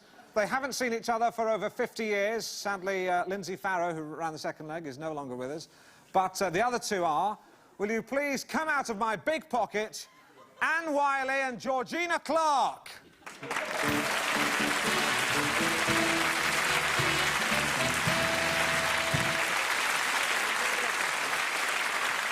Please sit down. Marvellous. Knowing me, Alan Partridge, knowing you, Anne Wiley. Knowing me, Alan Partridge, knowing you, Georgina Clark. Hello? Hello? Hello? Thank you. Now, you're obviously all feeling very emotional. If you feel the need to weep, please do so. You are women. No tears? No? I've got to say, I was kind of banking on it. Sorry. Can I just remind you, you haven't seen each other for over 50 years? Oh, no. We saw one another 6 months ago. Where? Sky Television. Yes, it was a programme that reunited people called Nostalgia. With Dave Lee Travis. I don't believe it, he's done it again! Did you cry on his show? Oh, yes, we buckets. Oh, great. Even David cried. I don't believe it. The hairy cornflake shed a tear. Doesn't matter. Let's talk about the race. 1936. In those days, how did you cope with the pressure? Well, I used to sing in the dressing room. Oh, Really? we'll gather lilacs. Oh. Probably a forgotten memory now. Oh, no. We'll gather lilacs in the spring again and walk together down an English lane when you come home once more.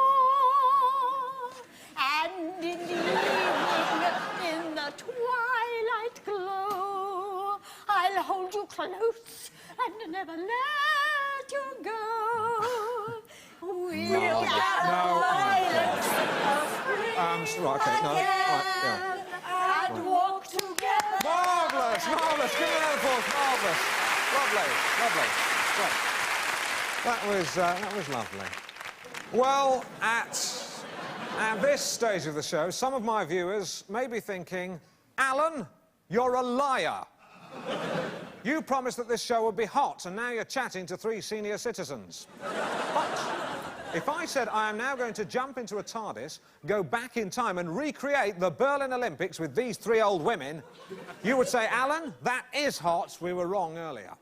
Well, that's exactly what I'm going to do. Ladies, will you now please join me in my 1 to 6 scale Berlin Olympic Stadium?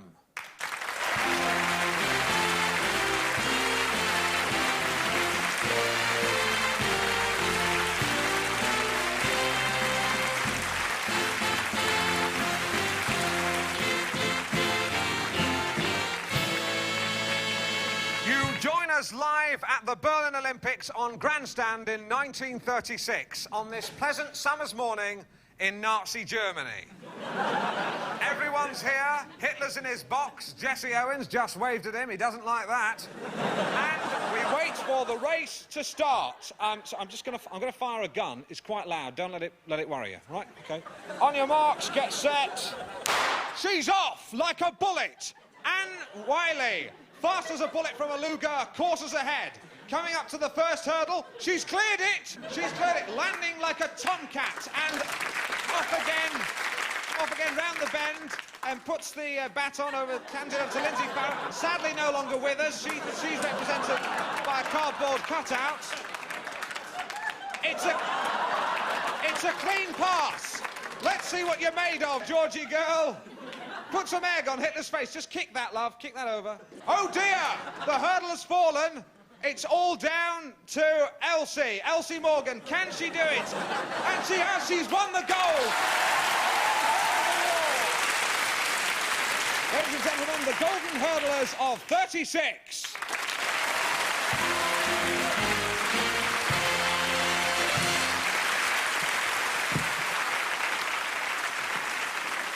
Hi.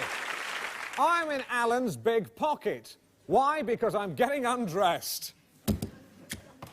The reason I'm taking my clothes off is because hot pants are about to come on and raise the roof of TV Centre with their lovely legs. Then they're going to join me in the jacuzzi. Glenn, have you seen them before? No, but I'm looking forward to seeing them. Glenn, that is my noise. Get your own sound. Move the pocket! Yes, I am in a jacuzzi sipping sprunt. It's almost as if I'm in an advert. But of course I'm not. I'm not in an advert. It simply remains for me to thank my guests and welcome on the 4 gorgeous figures that fill Hot Pants.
bombshell! On that bombshell! Good night! Aha! Spunt! Spunt!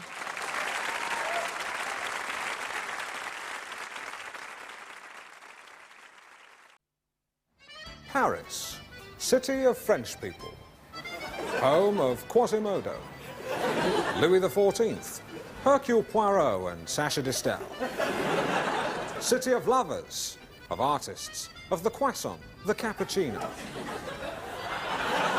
City of moonlight, of dreams, of men in long coats meeting in brasseries at dawn. And the setting for the 4th show in the 1st series of Knowing Me, Knowing You with Alan Partridge.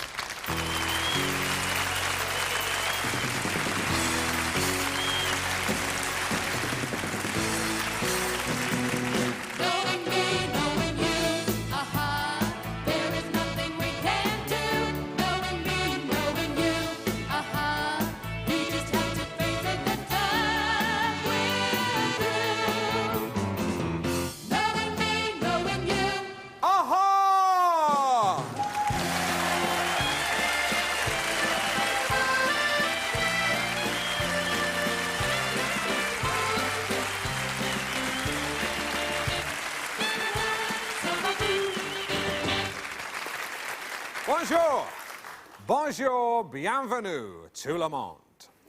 Why am I speaking in French? Well, it's because tonight's show is coming live from Paris. What was once a pipe dream is now the Channel Tunnel, a big pipe. But tonight, we're building a new construction, one that isn't vulnerable to a major terrorist attack. That's because it's a castle of chat, or a chateau. or since we're in Paris, a chatisserie. Now, when we were planning this, I was asked if I would like a French co-host to help me present the show. I said no, no way, nil point, absolument non. Then they showed me her photograph, and I said, oui. I'm happy to have this woman as my co-host, subject to certain contractual stipulations. How can I describe her? Well, if I were Mad Baron Franken Partridge with a cellar full of pickled corpses, then I would take the clever head of Melvin Bragg, stitch it to the torso of Edith Piaf, add some legs... I'm sorry, I think this is getting quite unpleasant. I'll just bring her on. Please welcome my co-host, a delightful French madame, although she doesn't run a whorehouse, but she does have excellent organisational skills. Here she is, France's answer to a younger Sue Lawley, Nina Vanier.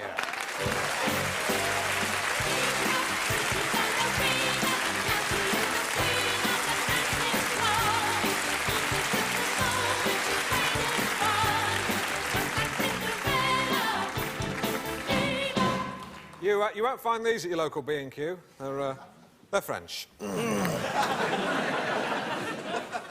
Knowing me, Alan Partridge, knowing you, Nina Vanier. Aha. Uh-huh. I thought you were going to say oh then, but you didn't. Now, Nina, let me start by saying that I'm delighted to have you as my co-host. And I'm also delighted to have you as my co-host. No. You're my co-host. I'm the host. Now, Nina, none of my British friends will forgive me if I didn't say, we love the Channel Tunnel, but for goodness sake, don't send us any of your rabid dogs. Well, we won't, Alan, as long as you don't send us any of your mad cows. Well, I think you'll find that our cows weren't mad because they were bitten by your dogs. It's an interesting theory, if a little xenophobic. No French. Xenophobic's an English word. It means small-minded fear of other nations. It's time to meet our house band for this evening. They came over yesterday on the Hovercat. Please welcome Glenn Ponder and Glenn Ponder and Savoir-Faire.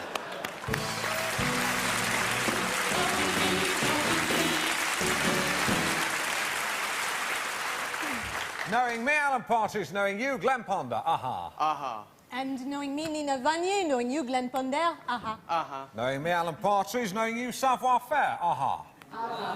And knowing me, Nina Vanier, knowing you, savoir-faire, Glenn, I was taking a walk in Paris this morning and I saw a madman throw himself in the river. Really, Alan? Yes, it was quite literally insane, in the Seine.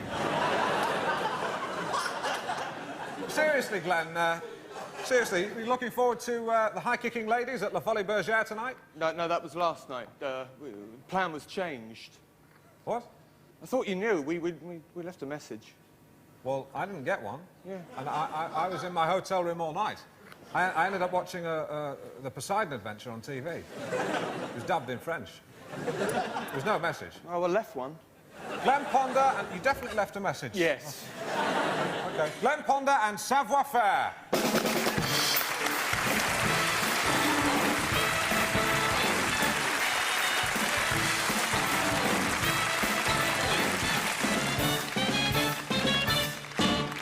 Delia Smith, Keith Floyd, Fanny Craddock and Mr. Kipling are all famous international chefs.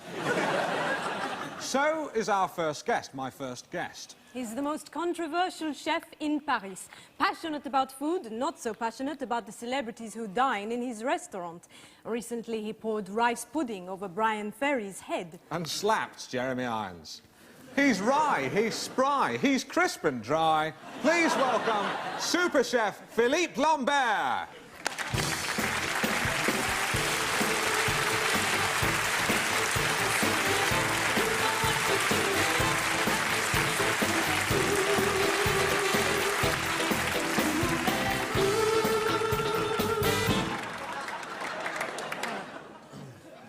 Well, you certainly smell like a Frenchman. I mean, your aftershave. It's very nice. Very nice. Very nice smell. Is it what, Aramis? No, Alan, it's cologne. It's good. It's good smell. Thank you. What's yours? Slazenger Sports. It's the stick type. I don't use the roll-on because traps your hairs. Knowing me, Alan Partridge, knowing you, Philippe Lambert. Aha. Aha. Now, Philippe, you have very, very kindly arranged some delicacies here for us to pick at throughout the show. Now, I have to say, this is a whole different world to the universe of hula hoops, cheesy Wotsits and Monster Munch. Tell us a bit about them. It's what I call my grand selection. Big selection. It's a selection of hors d'oeuvres. Starters. That you might find in my restaurant. I think appetizers or... Starters, same thing. Philippe, these are superb. Let's talk about your restaurant. Good, yeah, good. What's your fundamental approach to cuisine? Well, actually, Nina, I don't have an approach, I have a reproach, you know. I'm very bored by the whole restaurant industry. To me, it seems little more than a big fat pig endlessly regurgitating and consuming that which it eats without discrimination, without taste, without joy. You know, I'm not interested what Egon Ronay thinks. You know, my Michelin stars, I send them back. You send them back? You just peel the sticker off the window and send it back? No, Alan. Not. No, I know it is quite difficult, but it can be done. If you soak a sponge in soapy warm water and just hold it against the sticker, leave it for half an hour, come back, it'll just peel away. Bob's your uncle, you've got your Michelin stars off the window. Thank you, Alan. I'll remember that. Warm soapy water. Thank you. It's got to be warm. Philippe, the other interesting thing about your restaurant, of course, is that it has no name. Yes, that's right. It's, if you like, an irony that although it is called the restaurant with no name, people refer to it as the restaurant with no name. So... Like Clint Eastwood. What?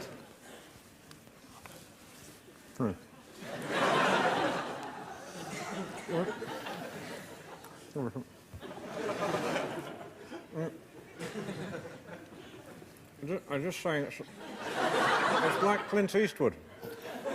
What is like Clint Eastwood? The spaghetti westerns, he was known as the man with no name. And that's an irony that I think Jacques Derrida would appreciate. Oh, certainly, and Jacques Derrida regularly dines at my restaurant and indeed regularly appreciates the irony. Who's he? Jacques Derrida, the philosopher. I've never heard of it. Jacques Derrida, the most famous philosopher in the world. Well, I wouldn't say that. Well, Alan, would you care to name a more famous philosopher? Yeah, all the Greek ones. Yes, but one who is alive. Who is the most famous philosopher, Alan? Greeks used enough?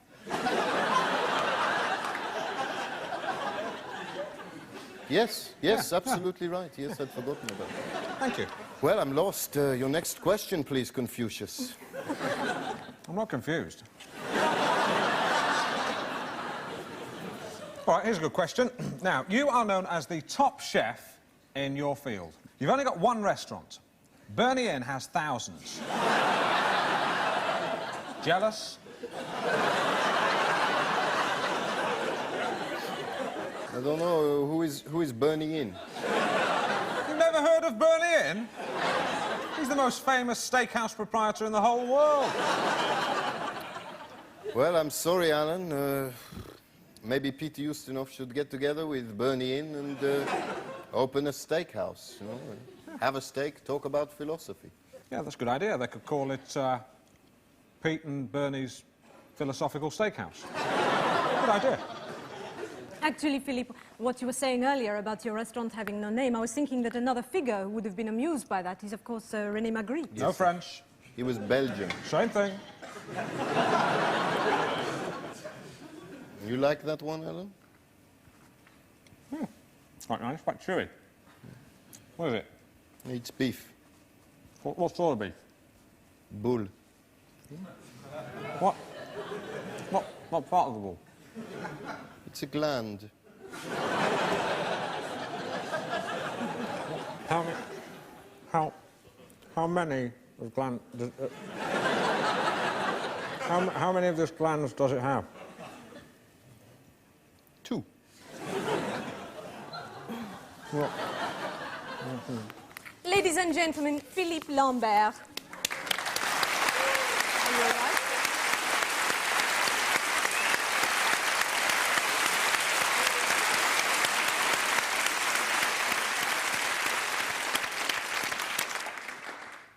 It's time once again for Knowing Me, Alan Partridge, Knowing You, Another Alan Partridge. A regular feature of the series where I meet a person who shares my name, Alan Partridge.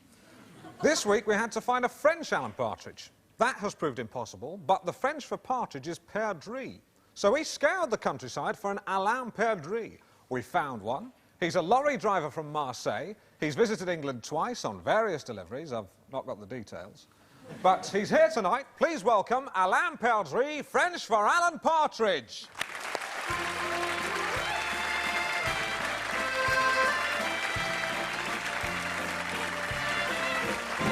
Knowing me, Alan Partridge. Knowing you, Alan Partridge, another Alan Partridge. Aha. Now, in honour of the fact that you share my name, I'm very pleased to present you with an Alan Partridge tie and blazer badge combination pack. Well done. Well done. C'est quoi? Sorry? C'est quoi? Oh, right. Say un tie, tie. No. Un blazer, badge pour un blazer. You stitch that on. No, don't take that out, please. And they come together in a bois, a box, in a combination pack. Right. C'est pourquoi? Because it just does. Now, I don't know why I explained that. Now, also, to celebrate the new spirit of cooperation between our two nations, I have had a special painting commissioned by a Norwich-based artist. For my French viewers, Norwich is the Provence of Great Britain. It's the best of British, the best of France. It's a bulldog with frog's legs.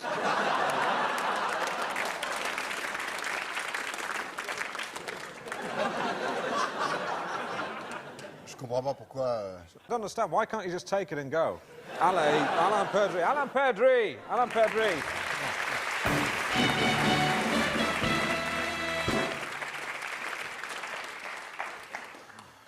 I don't like these chairs. By the way, if you're wondering where my normal furniture is, it's in Nîmes. Why? I don't know. Ask the French hauliers. Alan, are you growing a moustache? No. Really? No. No. Yes, I am. Yes, I'm growing a moustache. Is that a beard? Because I can't tell whether it's a beard or you just haven't shaved, you see? At least I'm honest. At least I'm admitting that I'm trying to grow a moustache. All right. Don't get at me. Wasn't my fault you ate a testicle. If you remember, I spat it out. Ah, yes, but there was another one. No, all I had earlier was some spinach and a vol au vent. It was in the vol au vent. Yeah, very, very clever. Yeah. And now it's time that's for... me. Yes, sorry. And now it's time for some light relief. If I were to say clown time is over, I'd be lying, because it's time now to send in the clowns. And I'm sure we won't be seeing the tears of a clown, because I'm told they're hilarious. I haven't seen them myself. Please welcome this year's winner of the Pompidou Prix de Joie, Cirque des Clowns. Circus of Clowns.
No!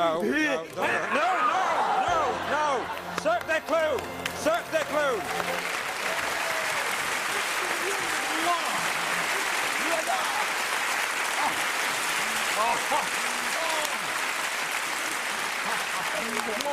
Grow up! Grow up!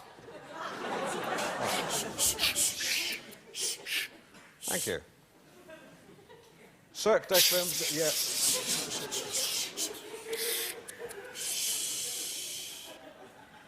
Right, now listen. Hang on. I presume you're in charge. Let me tell you something, right? There's a security guard backstage called Steve, right? Now, I promise you, if you make another sound when you leave this area, he will hurt you. He will hurt you physically. Cirque des Clowns are... Cirque des Clowns are having... Sorry, I haven't broken wind. I haven't broken wind, that's them. Cirque des Clowns will be doing a tour of art centres in Britain. I'm sure there'll be plenty of tickets available. You're a disgrace. Cirque des Clowns.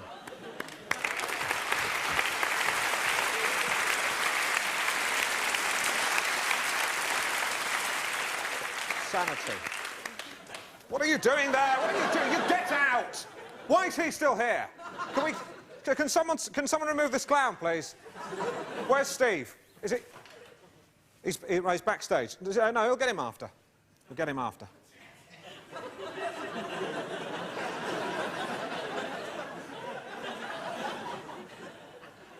I'll do it standing up. I hope my next guest doesn't suffer from... I'll do it here. I hope my next guest doesn't suffer from vertigo, because she's at the height of her profession. She's a top international fashion designer who hails from Lancashire. Let me just say, you look stupid, not me. Right, I'll do it on three. I'll do it on three. She's a top international fashion designer from Lancashire in the north of England. No, right, no, I'm sorry, I can't... Sorry. Nina, can you... Yes, Alan? Can you get rid of him, please? Sorry Alors, about this. Toto, mon ami, vaut mieux pas. Il est un peu nul et pas tellement expérimenté pour Sorry s'en about tirer face à quelqu'un de ton niveau. Ah bon, je savais pas, désolé, hein. Ah oui, merci. There he goes. There he goes.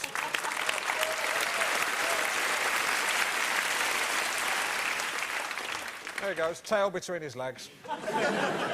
Steve is coming out!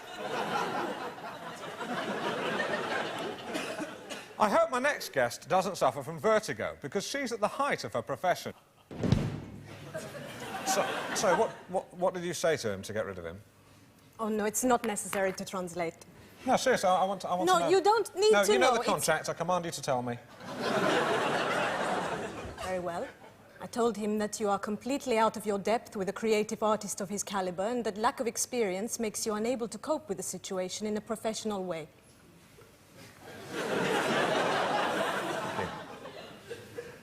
I hope the next guest doesn't suffer from vertigo because she's at the height of her profession.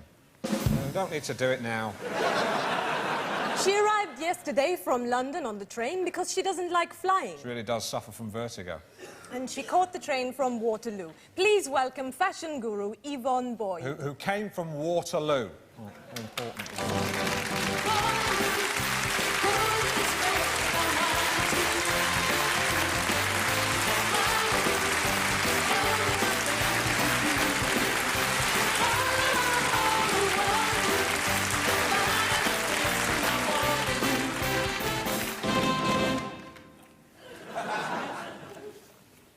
Knowing me, Alan Partridge, knowing you, Yvonne Boyd. Aha. Do you want me to say aha? Yes, please. Aha. I'm a big fan of your clothes. I must say the outfit you're wearing tonight is wonderful. I really love it. Yeah, I didn't know that as well as doing fashion, you also do pantomime. What do you mean?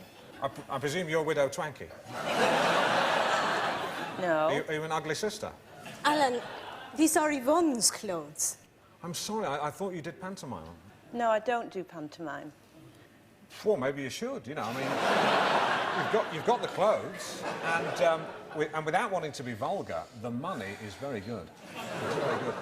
In fact, I'll tell you something, last Christmas I was in 2 pantomimes.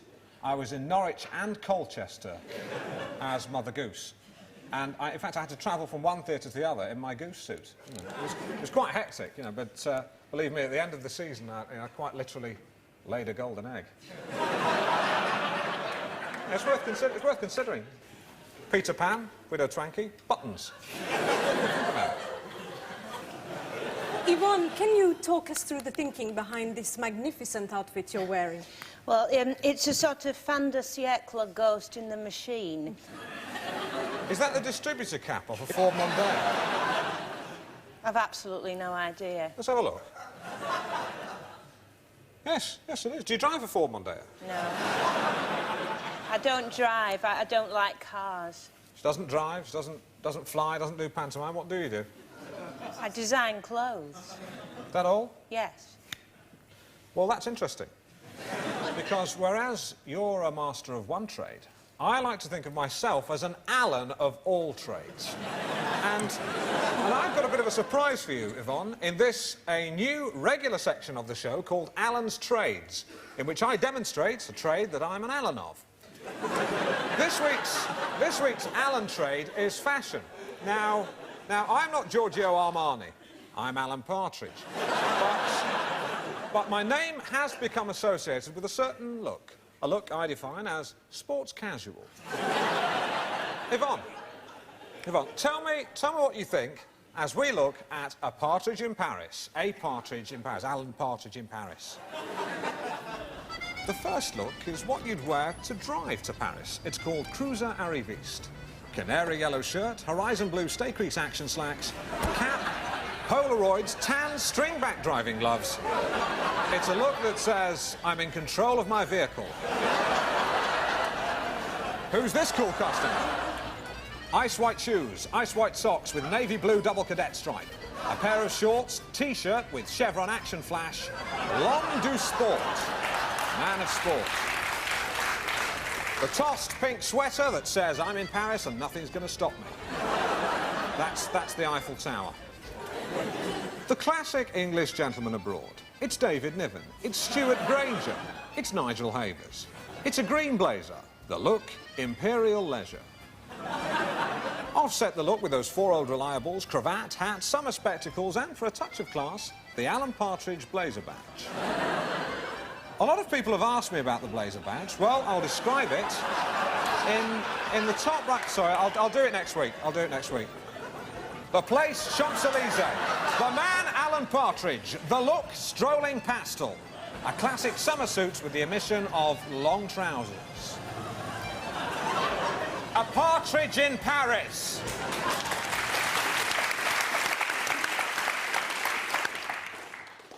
Well, tell me what you think. Shoot from the hip. Alan, you are to the world of fashion what Peter Ustinov is to the world of philosophy. Yvonne, is fashion a necessity of culture or a cultural necessity? Oh, hang on. It appears to be happy hour at Pete and Bernie's Philosophical Steakhouse. I think you're rather rude, actually, because Nina's asked a very interesting question. What I think is that fashion is a necessity of culture, because really clothes are just things that cover up our mutual nakedness. I mean, you know, underneath our clothes, we're all of us naked. Even you, Alan. No, I'm not. Yes, of course you are. No, I'm not. I've got underwear. Yes, but underneath your underwear you are naked. No, I'm not. Of course, you have your buttocks. Oh, yes, here we go. I was wondering how long it would take before the show descended into some French hidden buttock agenda. Alan, all we are saying is that underneath your clothes you are naked. No, I'm not. Now, Yvonne, we're about to see some clothes from your menswear collection. Now, the theme of my collection was sports casual. Now, bearing in mind that Pete and Bernie's Philosophical Steakhouse is closed, what's the theme of your collection? The futility of mortality. Why do I bother?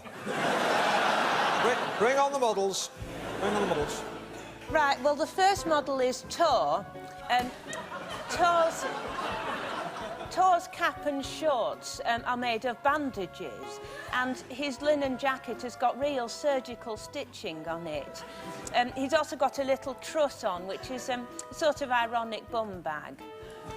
Is this man injured? No, the whole collection is based on images of hospitalisation. Right, so the idea is you've had an operation, you want to look good on the ward, that's what you wear? No, they're for wearing anywhere. You wear them on the street. He's wearing slippers. Sorry, the only man I know who wears slippers on the street is called Dougie. He wanders round Norwich shopping precinct with a Cornish pasty in his hand, shouting, "Get away, it's a bomb." He's insane. Well, maybe he's sane and we're all mad. Anyway, the next model... the next one is Newman. Newman's got a more formal look. Well, that's beautiful, Yvonne. Thank you. Yes.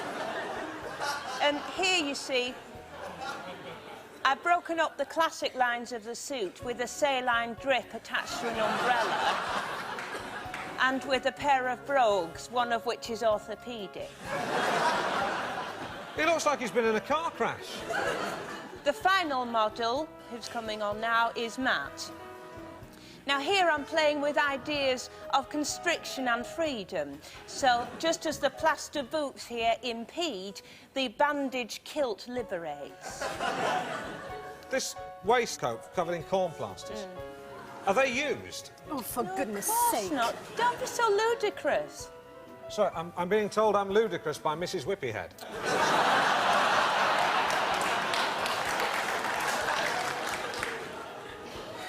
Well, that's the end of my collection. Yvonne, it's a triumph. Yes. Thank you.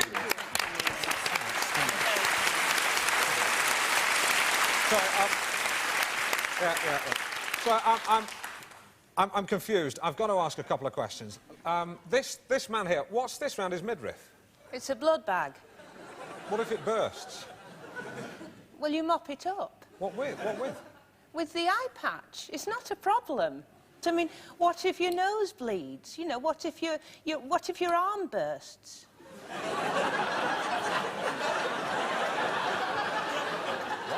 What if your arm bursts? That's right, I've heard of a nosebleed, but in my 14 years of professional broadcasting, including 3 years as a hospital radio disc jockey, I've never had anyone come up to me and say, my arm's just burst. Could you play a dedication? Oh, come on, Alan. You just got me on You're here to taking read things it. too Meant to be literally. witty. You're being willfully ignorant. I'll show you. I will show you. You with the orthopaedic shoe.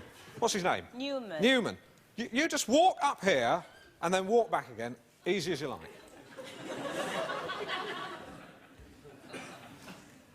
That man has no dignity. Well, what is dignity? Right. That is dignity.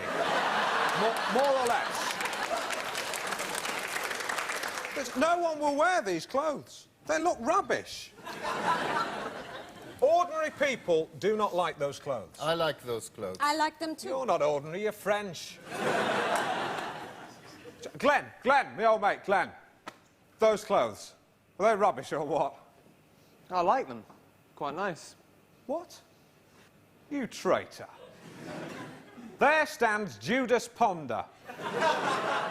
Check in his pockets, you'll find 30 pieces of silver. Except you won't, because he spent them all last night at the Folie Bergère. What are you two staring at? You look like the steptoe wives. I think you mean the Stepford wives. I thought you French were good at chatting. I thought that's all you did all day, sitting outside your brasseries, sipping your cappuccinos, chomping on onions and going oh-hee-haw-hee-haw. Oh, come on. Well, now you're just being racist. That is not racist. French people chomp on onions and go oh-hee-haw-hee-haw. That's a fact. Well, we've come to the end of the show. I've enjoyed it very much. I like to think that our two nations are perhaps slightly closer together than they were at the beginning of the show. And that can only be a good thing. It simply remains for me to thank my co-host, Nina. Thank you. It's been a pleasure. You didn't do anything interesting tonight? No, I don't think so. Not after last night. I'm too exhausted. Well, what did you do last night? I went to the Folie Bergère. That's a coincidence. That's where Glenn Ponder went. I was there too. Yvonne? I was there. You were? My models were there. Who else was... Glenn invited us all. The clowns, they were there. And clowns? Yes, your security guard, Steve, he was there. I can't believe it. Yes, he's good friends with the clowns, I believe. He was there. And the band were there as well. The band? You, accordion man, were you there? Yeah. Everyone except you, Alan. Glenn, why didn't you invite me? I left a message. Right, Glenn, I'm going to ask you a question. And I want you to give me an honest and truthful answer. Did you leave a message for me last night? No.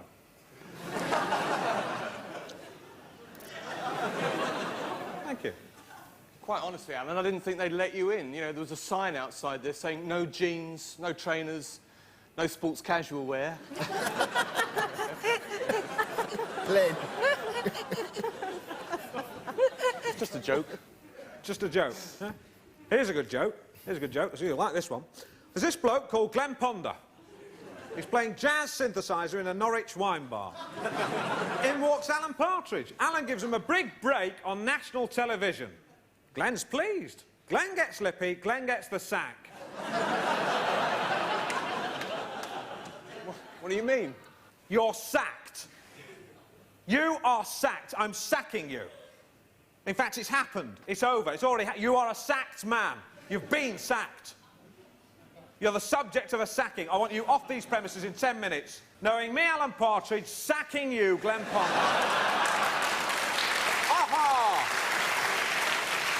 And on that bombshell, It's time for me to say, knowing me, Alan Partridge, knowing you, Monsieur Testicle, knowing you, Pantomime Cow, and knowing you, Ms. Ah-hee-haw-hee-haw. Good night, arrivederci, and aha! Not you! Not you! Not you! Just you.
Welcome to Knowing Me, Knowing You with Alan Partridge, or the Alan Partridge Show, as most people like to call it. It's easier, that's what I call it. I've got to tell you, there's so much packed into tonight's show that at the end of it, I'm quite sure I'm going to be shattered. Or should I say, chattered. You may remember that at the end of last week's show, I sacked my house band and their leader, Glenn Ponder. That's TV, they had to go. So, will you now please welcome my new resident house band, the Eagles? Or rather, no, don't. Don't welcome the Eagles, because Glenn has put a stop to that. This week, he obtained a court injunction preventing his dismissal prior to an industrial tribunal to be held at the end of the series. So, will you now please welcome not double platinum album-selling rock stars, the Eagles, but Ipswich-based hotel lobby wine bar band, Glenn Ponder and Lazarus.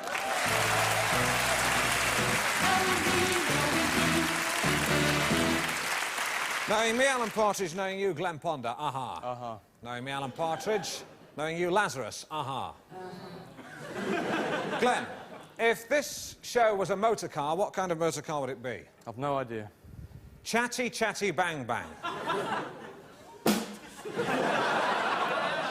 Glenn Ponder and Lazarus.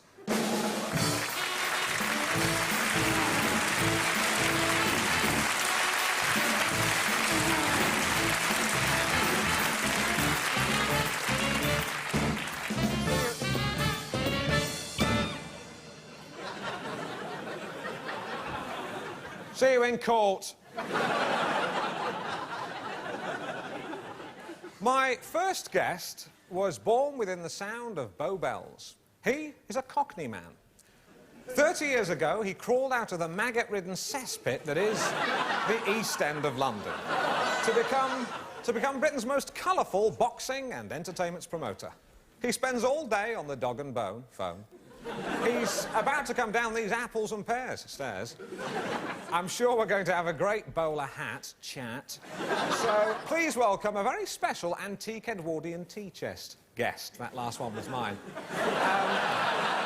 2 years ago, he was cleared of garrotting a nightclub owner in Leicester Square. Please welcome Terry Norton.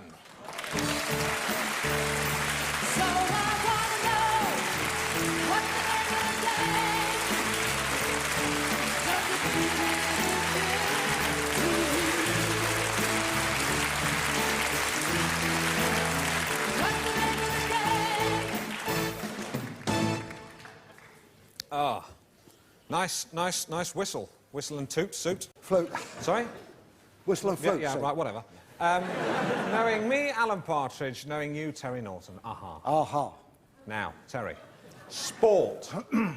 You have managed boxers, wrestlers, snooker players. Snooker players. Bowling, crown, green and 10-pin, that didn't work. But you first made your name way back in the 70s with that fabulous champion boxer, Billy O'Rourke. Billy the Blitz O'Rourke. Billy the Blitz. Why did they call him the Blitz? Because when he came at you, it was like a blitzkrieg. You're going to say that again. What, was he German? No, he's London Irish, out of Kilburn. But he could take a punch, couldn't he, eh? Hey, at the end of some of those fights, he looked like a blooming cauliflower. And the other geezer looked like mashed potatoes. Mashed potatoes.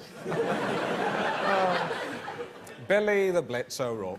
Sadly, of course, no longer with us. Oh, Billy's still alive. Well, technically.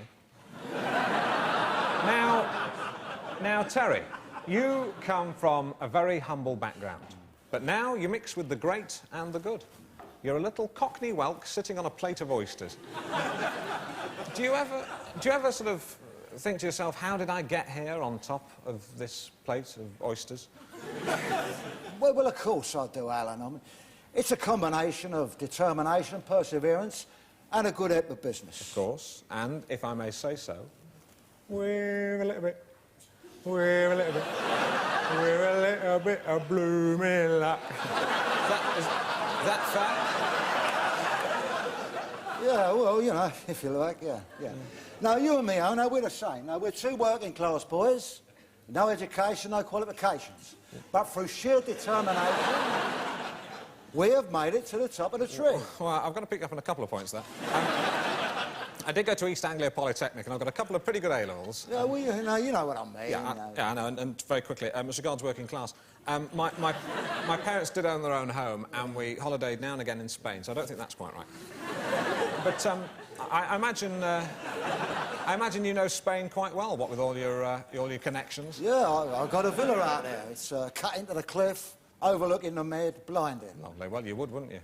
Just in case. Just in case what? You know, just in case you need to go on holiday, quickly. I think you're leading me down a dark alley. The last place I'd like to be with you is down a dark alley. Why is that? Sorry? Why is that? I just wouldn't. Now, Terry, you've promoted boxing, snooker, bowling, crown green and 10-pin. That didn't work. But now you're launching a new promotion next month. Tell us about that. That's right, yes. I'm bringing back the beauty contest because times may change, fashion, whatever, but people will always want to look at lovely ladies. Now, that is from the 20th century right back to the ancient Greeks. Aristotle Onassis. Exactly. I mean, whatever the women's libbers may say, Germaine Greer, Esther Ranson... That lot, yeah. You can't change human nature. You can't, Terry, but I'll tell you something. I used to support the women's libbers. Really? When they said, burn your bras. Yeah, well, I'm getting a bit of stick from the loony left, you know, but who cares? Absolutely. Listen, you cannot say anything these days, Terry. I tell you, a couple of months ago, I was commentating a football match with the Cameroons. Yeah. I made a harmless remark about a rain dance. Yeah. Right. What happens? I get hauled over the coals. Not literally. I imagine that's the kind of thing the Cameroons do. Well, I'll probably get in trouble for that now, you know. Please, don't write in saying that's racist. It's not. It doesn't matter what they say, because next month, live on Sky Television, it's Miss Great Britain, and there's nothing can spoil that feast. Oh, absolutely. And we're going to eat some of that feast later, because Terry has very kindly cooked up a tray of Lady Vol-au-vents, if you will, which I will be eating or comparing later in tonight's show. What I mean is that tonight on this programme, I will be master of ceremonies for the final heat of, and it's my hometown, Miss Norwich. Yeah. Now, Terry. Murderer! You killed my son! That was what the mother of the garroted nightclub owner of Leicester Square said to you as you left court, having been cleared of the murder of her son, her only son, the garroted nightclub owner of Leicester Square. Did those words hurt? Well, of course. Yes, I was in Leicester Square that night, But as was proved in court, I was hailing a cab at the time it happened. Absolutely. Well, we've now got a reconstruction of that night using professional actors, some of whom have appeared in The Bill and Minder. Now, Terry, that night in Leicester Square, was it something like this?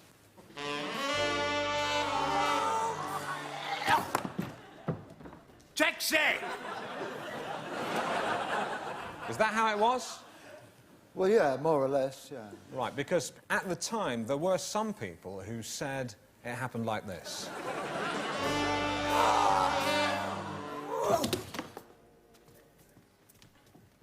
Taxi! That's how it didn't happen. What's that? That was how it didn't happen. No, no. That is a couple of punches mincing about talking rubbish. Touched a nerve there, intriguing. I could have gone down with this. It was dealt with by the law courts. The matter is finished, it's over, it's dead and buried. Rather like the Garottian... Now, don't muck about it. You're getting out of your depth, Alan. People get out of their depth, they end up drowning. Calm down, it's just a chat show. Do you want to get involved? Do you want to get involved in this world? Nightclub owners in Leicester Square get garroted, ammonia in the boat, because if you want to get involved, I'll get you involved, son. You want to get sucked in, I'll suck you in. I'll suck you in so far you get blown out the other side. And wipe that soppy look up your gormless face. Do you want to get sucked in? I don't want to get sucked in. Well, then you tell these ladies and gentlemen what that was all about. There was a couple of ponces mincing about talking rubbish.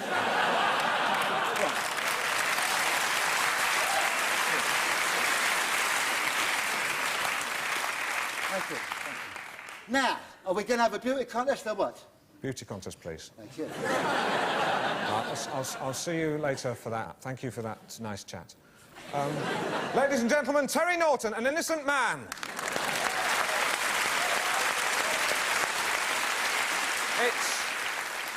It's time now for one of the hit bits of my show. Knowing me, Alan Partridge, knowing you, another Alan Partridge, in which I meet another man whose name is Alan Partridge. It really is that simple. 2 weeks ago, I received a letter from an Alan Partridge in Preston, Lancashire, who asked to come onto the show. I booked him to appear tonight. 1 week ago, he died. Well, I immediately telephoned his family and told them that I would still honour the booking if they so desired. They kindly agreed, saying it is what Alan would have wanted. So please welcome, with his widow and family, Alan Partridge.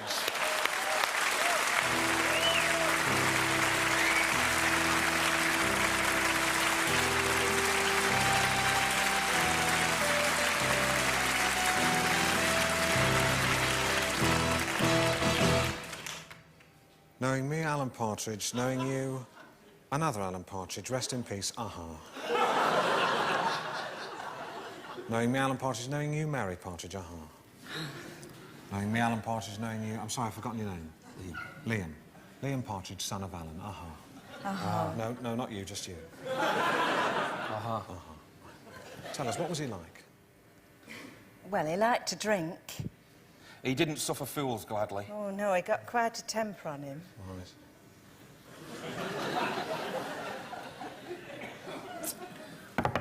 But he did like this show, didn't he? Oh, yes, it was his, second favourite television programme. Right. So what was his first? Baywatch. Right. About the beach people. Yeah. He liked the girls. Well, don't we all? Don't we all? Let's hope there are girls in heaven. If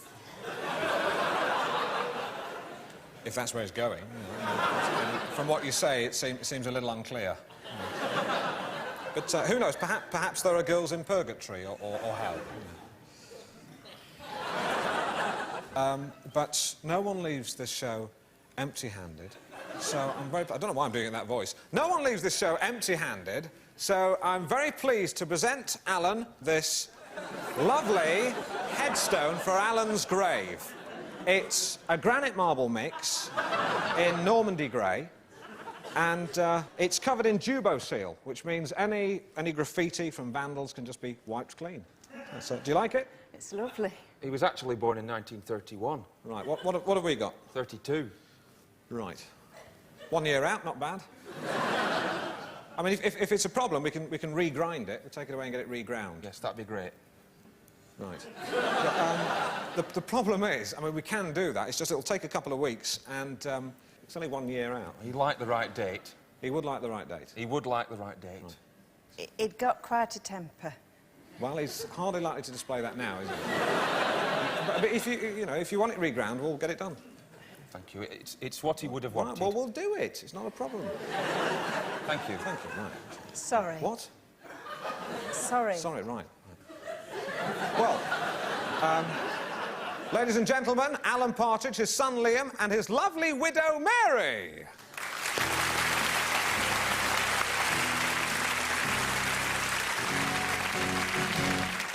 Well, as we heard, Alan was quite fond of pretty ladies. So it seems entirely appropriate that in his presence we hold now the grand final of Miss Norwich.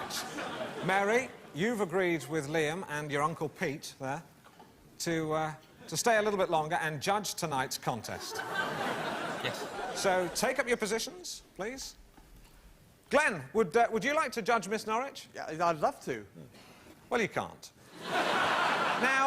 Now, if you're watching this at home in your Parker Knoll armchair, hit the recline button, sit back, relax as we go girl crazy with a bit of harmless fun. That's all it is.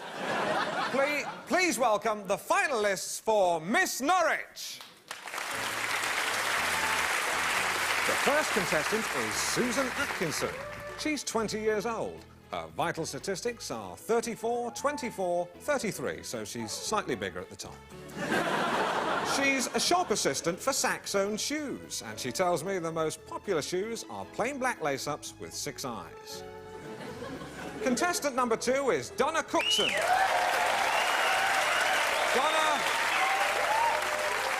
Donna is 20. Come on, keep it down. Donna used to dance in a nightclub, but it was closed down after a fire. Contestant number 3 is 21-year-old Lisa Thornton. Lisa is a nanny for a professional couple whom she tells me make adverts and live in a converted barn. Sometimes she has the whole house to herself, and she likes to use the CD system to dance around the living room to pop music. She's the shortest of tonight's contestants. Contestant number 4 is Maria McNulty.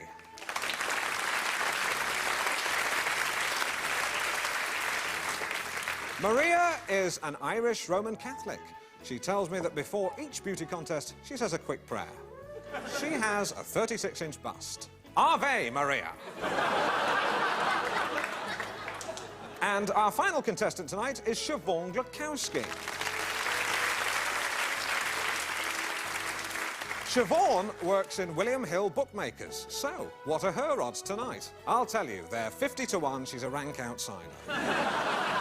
Siobhan also has a Polish grandmother who doesn't speak any English. And those are tonight's finalists.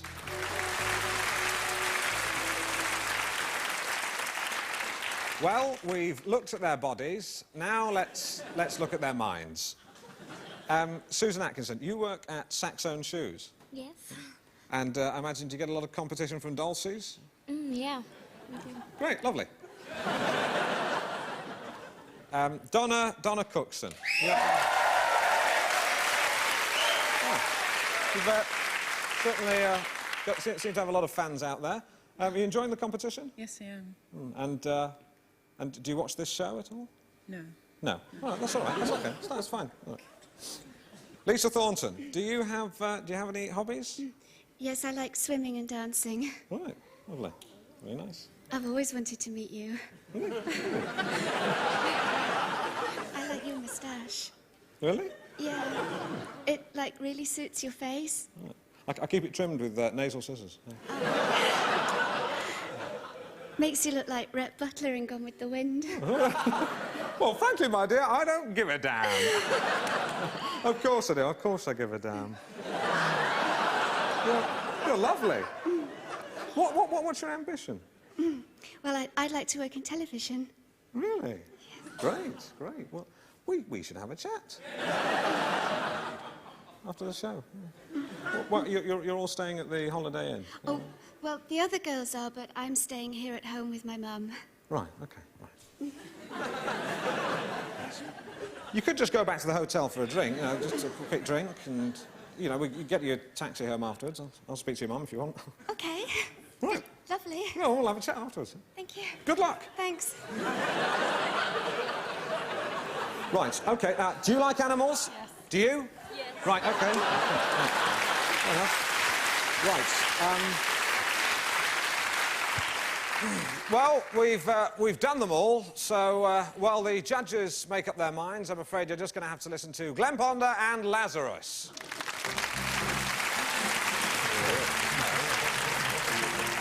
Number 3 is the best personality, and I think that's what matters. So you're saying number 3? Yeah, number 3? Yeah, all right, yeah. So number 3, because it's the best personality. Right, well, look, it's a majority decision to say it's all 3. Let's leave it at that.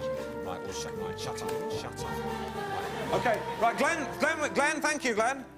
Well, we have a unanimous decision.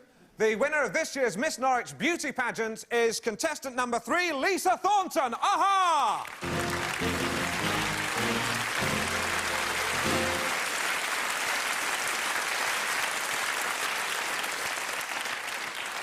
Lisa, are you pleased? Oh, yes. I didn't think I'd win. Why not, for heaven's sake? Well, I thought number 2 would win. Well, you shouldn't think that. Well, I think this could be the start of a glittering career in television. I'll see you later for that chat. Who are you wailing to? That's my fiancé, Andy. Right. Hi, Andy. Hi. Well, Miss Norwich, soon to be Mrs. Norwich, so don't wave anymore. Right. Well, I said before that if this show was a car, it would be chatty, chatty, bang, bang. So now let's slip that car into another pig's ear gear, a more serious pig's ear gear, in a new regular feature of the series in which I tackle the big contemporary political issues of the day in Partridge over Britain.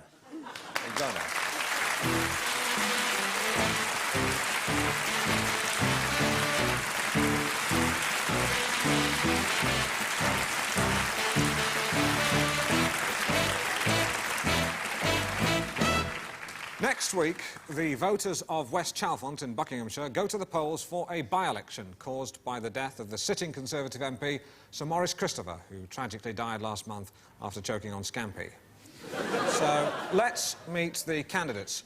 Firstly, knowing me, Alan Partridge, knowing you sitting on my left, and I imagine to the left of the majority of the people in West Chalfont, the Labour Party candidate. She's a teacher, she's divorced, she is Charlotte Fraser. Aha. Aha. Knowing me, Alan Partridge, knowing you, the Liberal Democrat candidate. He's a practising lawyer, he sits on Chalfont Council's Education Committee, and he's black.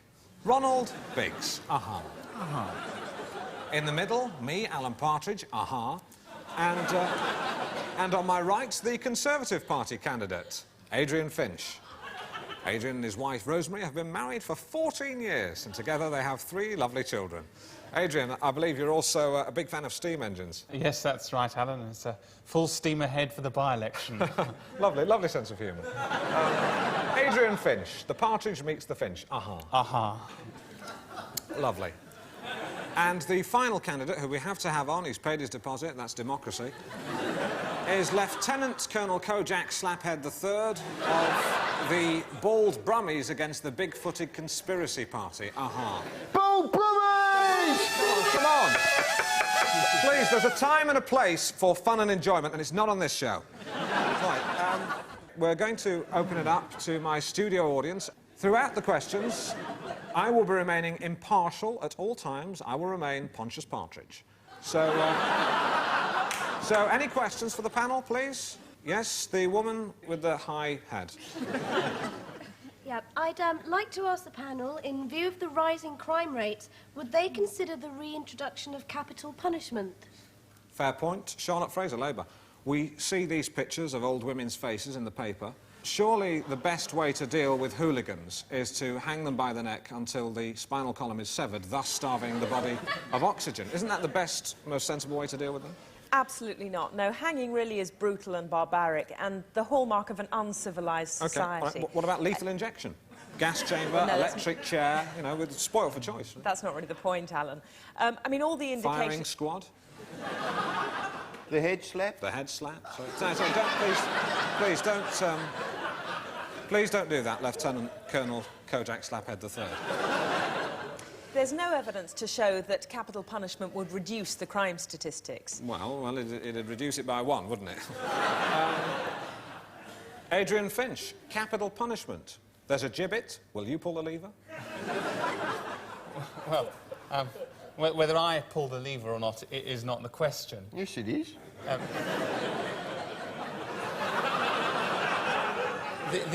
The whole issue of capital punishment of hanging is one which must be addressed on a moral level by the public in general before we can make any absolute moral decision. Good point. Very good point. Very good point. You see, Charlotte Fraser, it's not simply yes or no. Ronnie Biggs, it's not yes or no, is it? Well, yes, it is. Good. No, I'm disagreeing with you. Fine. It is a yes or no question. Great. No one really cares. I mean, look, yeah. yes, no, maybe. You know, it's not life or death. Well, yes, it is. Yes, but it's boring. Right. OK, well, the phone lines are open. We have a call. David Silk from Leeds. David, are you there? Yes, I am. Are you wearing any silk? No, I'm naked. What's your question? Which of the candidates will have the bottle to tighten up the laws on immigration? Immigration. It's a political hot potato. Charlotte Rampling, catch. Fraser. Sorry, yes. Yes, immigration is one of those questions that comes up time and time again at meetings like this. And, you know, it's interesting because it always seems to be mostly when Excuse me, he's trying to speak. You're such a rude woman. Go on, go ahead. Yes, what we must do, absolutely, is put in place a system of... head slapping? No, a system of... head slapping? Please, I'm trying to answer the question, do you mind? A system of... head slapping? You're putting me off, please. I know. A system of... head slapping? A system of... head slapping? System of... head slapping? System of... head slapping? System of... head slapping? Ignore him! Ignore him!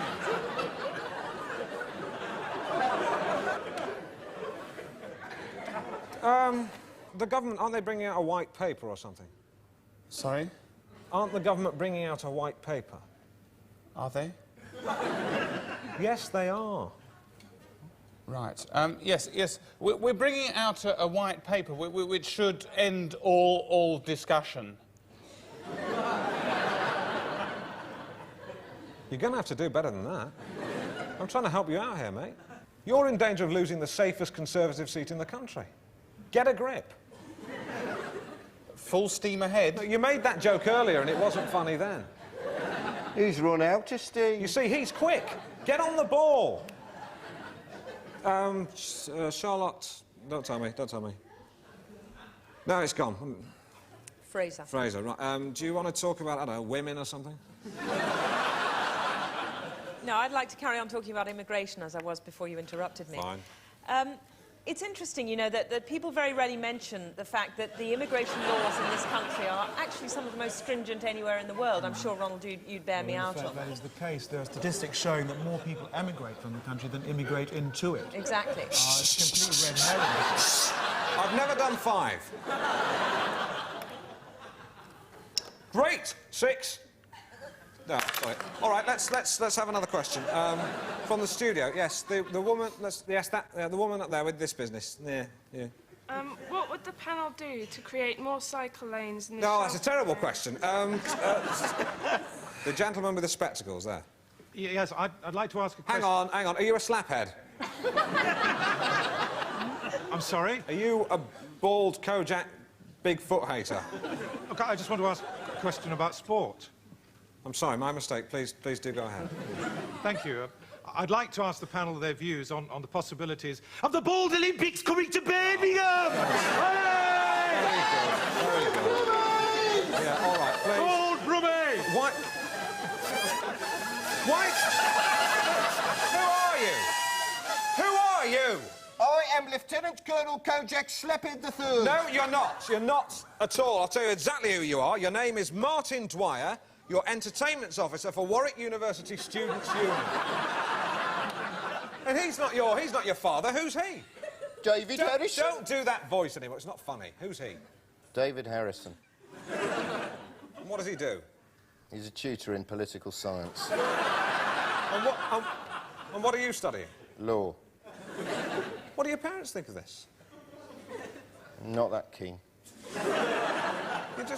Everyone likes a bit of fun, but you're just wasting people's time. Get yourself a girlfriend.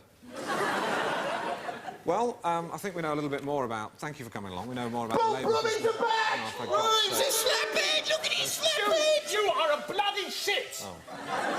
You're a bloody buggering, shitting buggerhead! Please, thank you.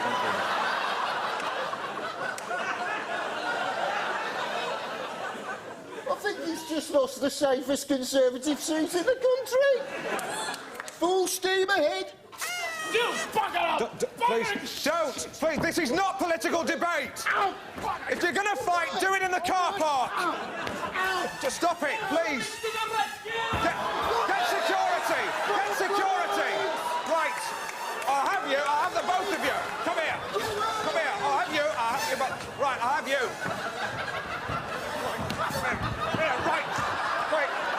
Right! And on that bombshell, it's time to say, knowing me, Alan Partridge, knowing you, my guest, if you want to write in, then do so. Good night and aha!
Welcome to Knowing Me, Knowing You with Alan Partridge.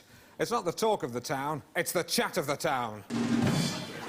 Tonight, we're going to climb the mountain of conversation. Yes, I'm going to get my grappling hook and scale the north face of Chatmandu. And, as usual, I'm going to cause quite a stir.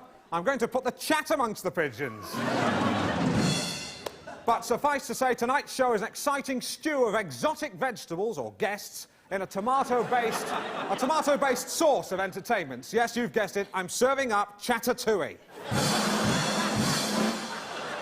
But first, an important announcement. You may remember that my dance troupe, the Alan Partridge Playmates, were wearing Alan Partridge masks. These masks, thank you very much, are official merchandise available in all good novelty shops and welcome break service stations in the southeast. However, last week, these fun items were abused. Take a look at these pictures from a security camera. Nat West, Sycamore Road, Corby, on Tuesday last, when 3 masked gunmen wearing My Rubber Face burst in. Then they ran off with £15,000 in a copper-coloured sports holdall. I wish to dissociate myself from this act. My face was designed as a leisure accessory. When people rob, maim, pimp, ram raid, smuggle, stalk or peep with my face, they drag it through the mud. And I don't like it. And if necessary, I'll take action, either through the courts or by other means, believe me. That said, if you do want to buy one, they really are great fun, and they're available in the shops right now and at service stations. I'm told they're particularly popular with students. That's lovely. So buy one today and give your neighbours a fright. Sneak up on them. But don't stalk them or mug them. Just frighten them in a friendly way. Well, it's time now to meet and greet my resident house band, Glen Ponder and Bangkok.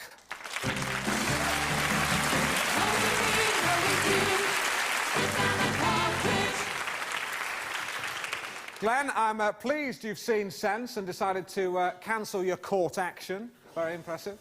And it means that I've no fear now of saying, knowing me, Alan Partridge, knowing you, Glen Ponder, aha. Aha. And knowing me, Alan Partridge, knowing you, Bangkok, aha.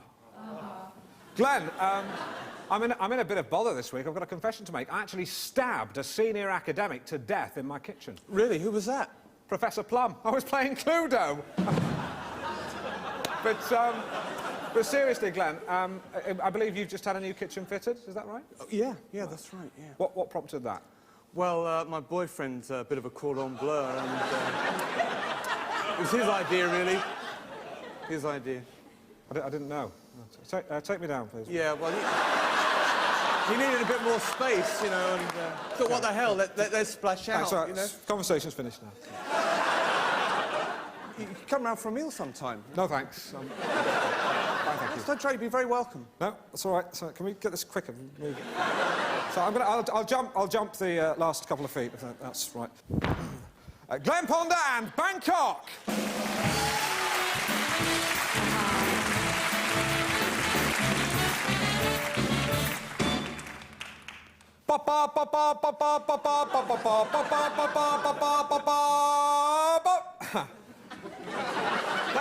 That was the music for Pearl and Dean.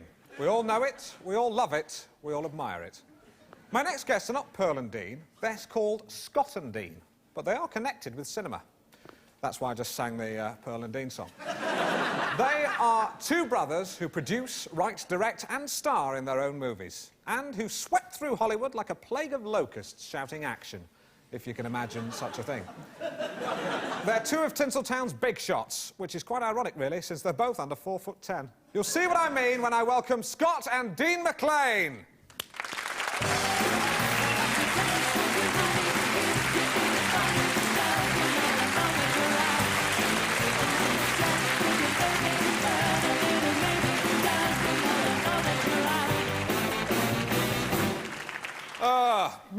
Yabba dabba doo. Hey, can you do that? Marvellous. Lovely. Knowing me, Alan Partridge, knowing you, Scott McLean. Aha. Aha. Good lad, he's done it. Well done. Well done. And see if you can do it now, Dean. Get ready. Knowing me, Alan Partridge, knowing you, Dean McLean. Aha. Aha. By George, he's got it. Good lad. Marvellous. Lovely. OK, you've just flown in from LA. Did you enjoy the flight? It was a pain in the ass. Right, let's move on. The next question. Dean, how old are you? I'm 11. 11? Big lad, big lad. And Scott, how old are you? I'm 9, just coming up the big 1-0. What? 10. 1-0. I'm gonna be 10. Great, lovely. And are you looking forward to your birthday? I guess when you hit double figures, you gotta take time out to look around. Ask yourself some pretty serious questions. Right, like what? Am I satisfied? Where am I going? What do I want? And what do you want? A space hopper? A Meccano set? Or do you want a Batmobile? Believe me, this guy, he wants it all. Well, I can't get you that, but I can get you a Batmobile! There you go, lovely. And I don't want Dean to feel left out. He's looking a bit grumpy there. Ooh, why haven't they got anything for me? So there you go, Alan Partridge mask. Lovely. What are you laughing at? My face? You shouldn't laugh at my face. No, it's not the mask. It's the Batmobile. What's wrong with it? We don't mean to be rude. It's just that last week, Tim Burton, he directed Batman. Yeah, I know he is. Well, he gave us the actual Batmobile used in the movie. What, the full size? With all the gadgets. Well, you can stick that on the dashboard. The Batmobile is so cool. I'm gonna drive it all around the estate. Right, yeah. When I was 10, I got a bat and a ball. Yeah. I used to play with that round the estate. It was attached by a piece of elastic, so you could kind of bat it and it sort of back and forth. You know, it really was quite... In the bat and ball world, it was state of the art, really was. And do you still have it, Alan? No, it was stolen from me by a boy called Stephen McComb. A big lad, he used to bully everyone. He just threw it in the canal. And I remember I told the teacher, I said, Stephen McComb threw it in the canal. And she said, don't tell tales, don't be a sneak. Where's the justice in that? Where is the justice in that? You gotta let these things go, Alan. Yeah, you're right. Right, where was I? A new movie. Yes, thank you. Thanks, Dean. I like you. What about me? Yes. Now, the new movie, you're shooting it here in Britain at the moment. It's an action thriller called Interface. Tell us about that. That's right. It's dealing with that whole virtual reality, CD-ROM paranoia. Yeah, that whole paranoia, yeah. And so this bloke, CD-Ron, how seedy is he? What? CD-Ron, how seedy is he? CD-ROM. What? CD-ROM. It's a computer process which allows you to interface with visual information on compact disc format. Right, CD-ROM's got a compact disc player. Jesus Christ. But excuse me, can I ask you to watch your language, Alan? So, tell us about Bruce Willis. I understand you fired him only 3 weeks into filming. Yeah, that's right. We had a difference of opinion. What was that? He thought he was cool. We thought he was an asshole. OK, well, all right, what about me? Yeah, you're an asshole, too. No. Yeah, very clever. No, I mean, Bruce Willis. Do you think I could take over from Bruce Willis? I can do American accent. I'm CD-Ron. I'm going to gun you down. Sorry, Alan. We've just got Harrison Ford. Yeah, it was a joke. Hang on a minute. In the movie, Sharon Stone's got a British husband. Oh, yeah, that's right. Maybe he could do it. Yeah. What? Really? Sure. Fly over to LA next week. Yeah, well, yeah, I could do that. I mean, I'm supposed to be doing a sales conference for Nabisco at the Birmingham Metropole. But I could get Nick Owen to do that. He owes me one. But you got to understand, it's only a supporting role. I have done acting. I was Mother Goose in Ipswich and Colchester. And I did do a commercial for Fords of Norwich. I don't know if you've seen it. Really? Yeah, it was a 30-second commercial. It was on the garage forecourt, and I was surrounded by Ford Granadas. And I simply stand up. I'll do it for you. I simply stand up and say, I'm Alan Partridge, and Fords of Norwich are driving me crazy. You know, that's good. It's lovely. It's a bit of fun, but it shows that I can handle big screen action. Alan, it was a joke. We were only joking.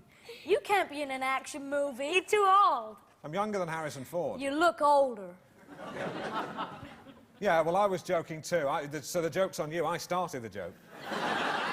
No, we started the joke. No, I started the joke. Great, one big happy joke. Yeah, one big happy joke that I started. No, you didn't. Yes, I did. You didn't. I did. Look, this is getting childish.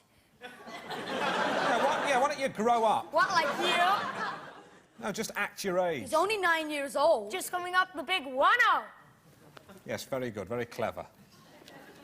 But the point is, I started the joke, now I've finished it. The trouble with you Americans is you haven't got a sophisticated sense of humour, quite frankly. Have you heard of Robin's Nest? Not got a clue. You haven't got a clue. Look, you're 3 times as old as us, and we're 50 times as rich as you, and 100 times as talented, and you don't like it. Why don't you get a life? I've got a life, why don't you get one? Why don't you go and play Tig or something? What kind of a life have you had? I've had a very successful one. Last month, I was voted Man of the Moment by TV Quick magazine. Ooh. Yeah, well, shut up, right? In 1988, I was Sports Reporter of the Year for Radio Norwich. Oh, big time, Yeah, huh? it is big time, actually, yes.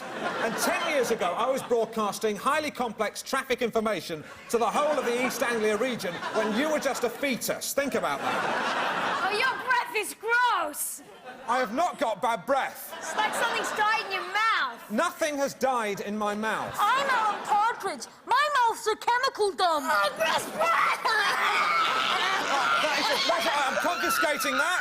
I'm confiscating that. I can't. You're not having it. Oh! Oh! God! My ass! God! Get security. I shouldn't be doing this. Christ! Sorry. No. You should be in a bloody borstal. Any further questions? No. Can we go now? Yes. Scott and Dean McLean. I'm Alan Partridge.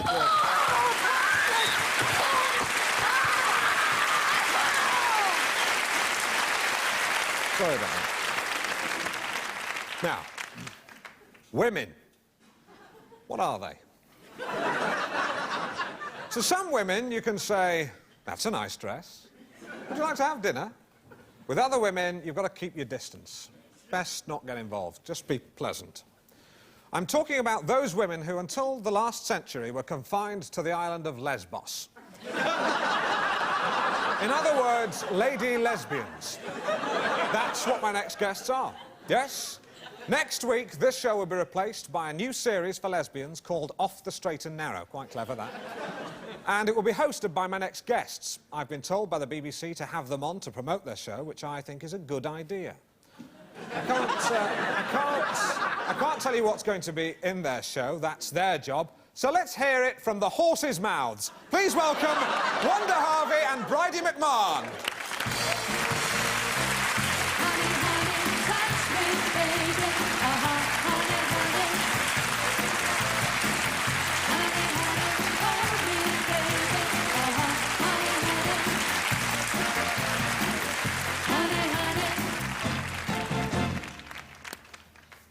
Diddly-dit-dee-dee, 2 ladies. Diddly-dit-dee-dee, 2 ladies. Diddly-dit-dee-dee, and I'm the only man, yeah. Diddly-dit-dee-dee, I like it.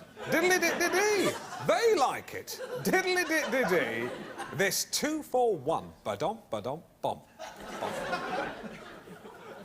I'm sorry, that was misjudged. I'm sorry. Knowing me, Alan Partridge, knowing you, Wanda Harvey, and knowing me, Alan Partridge, knowing you, Bridie McMahon, Bridie McMahon, Bridie McMahon. Lovely name. That's the kind of name you imagine an Irish, flame-haired, fiery woman to have in a film with John Wayne, isn't it? You just imagine him saying, Bridie McMahon, I'll have you over my knee and give you 6 of the best. And you'd be saying, oh, I'll have nothing to do with you. Keep your hands to yourself. You know, but of course, in the end, you marry him. And, but of course, that's not going to happen. You're a lesbian. And you're Wanda. Wanda, I was just thinking, actually, if you married Glenn, you know what your name would be, don't you? Wanda Ponder. But that's not going to happen because you're, you know, and so's he. I don't want to get bogged down in this whole nest of gay vipers. Have you got a question? Yes. First question. What's it like to be a lesbian? Well, you're asking us to sum up the experience of millions of women in one media-friendly soundbite. If you could. Well, I can't. Well, you're going to have to, love, if you want to make it as a TV presenter. Well, with all due respect, considering we have a series which runs for 24 weeks, I think we've... 24 weeks? I only got 6. Well, perhaps the BBC thinks our show's going to be 4 times as good as yours. No, they don't. now, you two, you're both lesbians, we know that. I don't mind, it's no problem. Does it bother you when you hear people use these slang expressions? What slang expressions are you referring to? You know, the usual. Lesbos, lesers, lesby friends, dykes, bull dykes, Dick Van Dykes, spare rib ticklers, cat flaps, pussyfooters, knickerpickers, men, backpackers, tent peggers, trout fishers, melon farmers, quick fit fitters, baggage handlers, and left luggage. Do those names hurt? Where are you getting all these names from, Alan? Just names. Yeah, that you and the guys thought up in the office? No, we didn't think them all up. I mean, lesers and dykes, can't take the credit for those. OK, now, let's talk about your show, because I've got to. Now, tell us, what's it about? Well, next week, Jeanette Winterston will be reviewing the latest gay fiction, and this should interest you, Alan. We have a women's football team, and also, in the next show, we have Kitty Mayhew from the British Museum. She'll be looking at some Etruscan earthenware depicting early gay iconography. Fantastic! Are you interested in gay? No, I just realised an anagram of Alan Partridge is Great Drain Pal. You can get the word Pratt out of Partridge, too. Yeah, I know. And Alan is an anagram of anal. Yes. I'm well aware of that. So, anal dirge Pratt. I didn't know that. That's a good one. It's a very good one, that, yeah. I've been trying to think of one for Glenn Ponder. So if you can help me out there, that'd be good. Now, your new show. Porn legend. Sorry? Porn legend. It's an anagram of Glenn Ponder. Yes, you're absolutely right. Glenn, are you a porn legend? Well, my boyfriend thinks so. Yeah, all right. I don't think don't want to get bogged down in that whole gay hornet's nest. Tell us a bit more about your show. Well, we're also having features on gay holidays on Virago Press. We'll be looking at mortgages for lesbian couples. Are you a couple? I hope that you're not assuming because we're both lesbians we're an item. No. But are you? No, absolutely not. We used to be. Oh. We went out for a while. We were passionately involved for 3 years. Now we're cooking. Turn it up. It was fun while it lasted. It was as if the surf rolled over us and we were sheltering beneath the wings of a great bird. Lovely. Now, of course, you're sheltering beneath the wings of a great partridge. Not literally, that would be hideous. But something out of Jason and the Argonauts, quite frightening. The new programme's called Off the Straight and Narrow. It's a bit of a mouthful, isn't it? Well, we call it OTSAN, or OTSAN for short. Nearly an anagram of Satan. Carry on. Yeah, Alan, it's just an abbreviation like you abbreviate this show to KMKY. No, that's not its full title. Its full title is KMKYWAP. Or Kumkuwap, as someone in the office said the other day. It's the kind of thing you might expect a Red Indian to say to Kevin Costner in Dances with Wolves, isn't it? Kumkuwap. Me, Big Chief Chatting Partridge. Kumkuwap. Aha. It also sounds a bit like a moist toilet tissue, a kimchi-wep. Yeah, can't argue with that. Yeah. I could wipe myself with a kumkuwap and throw it down my Great Drain Pal. After cleaning your anal dirge, Pratt. Yeah, that's just offensive. I wouldn't worry about it, Alan. No one's watching. Yes, they are. You've been losing 1 million viewers a week. Yes, all right, I admit it. There's been some sort of a conspiracy to deprive me of viewers. And I'll tell you who's behind it. Your mates, that lot upstairs. The Mr and Muzzers of BBC Two. They don't like me. They've all been to Oxbridge University, wherever that is. They all wander around in their baggy linen suits and their flip-flops saying, oh, look at me, I work for BBC Two. Do you like my glasses? They're like John Lennon's. I loathe these people. Every week, just before I'm about to go on air, a whole bank of them come into the studio and say, you can't do that, you can't say this, you can't say that. Get out! I wish all of you BBC Two people would get on a bus and just drive over a cliff. I'd happily be the driver. That said, good luck with the series. Please sit around for my next guest. Ladies and gentlemen, please thank Wanda Harvey and Bridie McMahon. Two ladies. Diddly-diddy.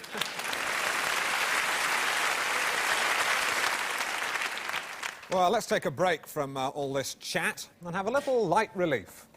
15 years ago, I was on a ho-season's holiday in Bournemouth, and I went to the summer cabaret.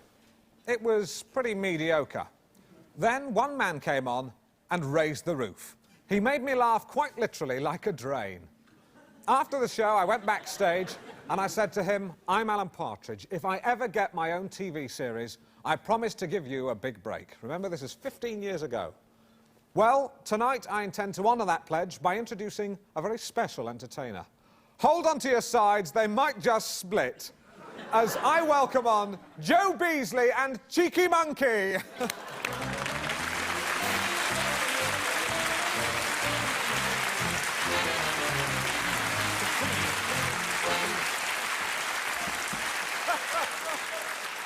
Good evening, ladies and gentlemen, boys and girls. My name's Joe Beasley, and this is Cheeky Monkey, ladies and gentlemen. Well, it's a great privilege to be here on the Alan Partridge Show, knowing me, knowing you. And I was thinking to myself in the dressing room, that's an ABBA song, isn't it, ladies and gentlemen? So here's a little joke, right? What do you get if you cross Fred Flintstone? No, not what if you cross. What do you get if you? What does a Swedish Fred Flintstone say? Yabba dabba doo! No, he says, oh, abba dabba doo! Abba dabba doo, that's what he says. So then, other week, pack it in you. The other week, stop it.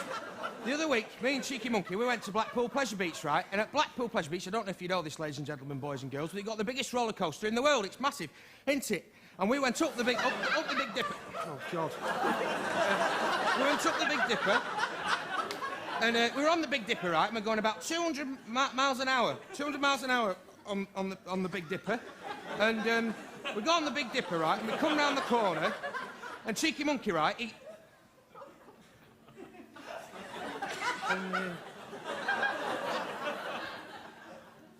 we're on the Big Dipper, right? No. Oh, you Cheeky Monkey. He's made me forget. It's his fault, ladies and gentlemen. He's made me forget. He's always doing that, ladies and gentlemen.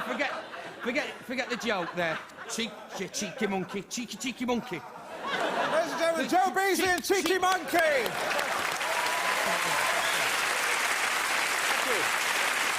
Well done.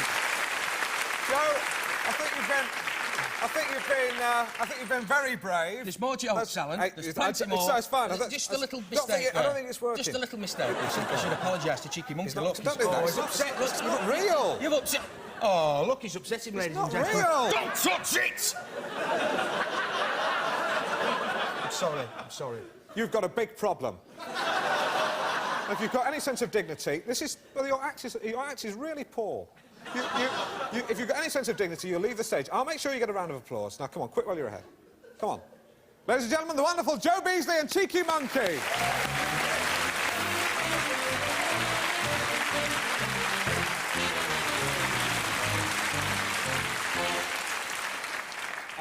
My final guest in this show and of the series has dined with Fidel Castro, President Kennedy, Mikhail Gorbachev and Bing Crosby. He's one of the most feared, respected and opinionated men in Great Britain. He is, of course, the restaurant critic of The Spectator magazine. He's had more free dinners than I've had hot dinners.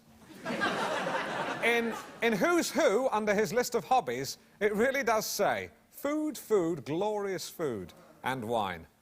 He's just recovered from a double-heart bypass operation. Please welcome raconteur and bon viveur, Forbes McAllister.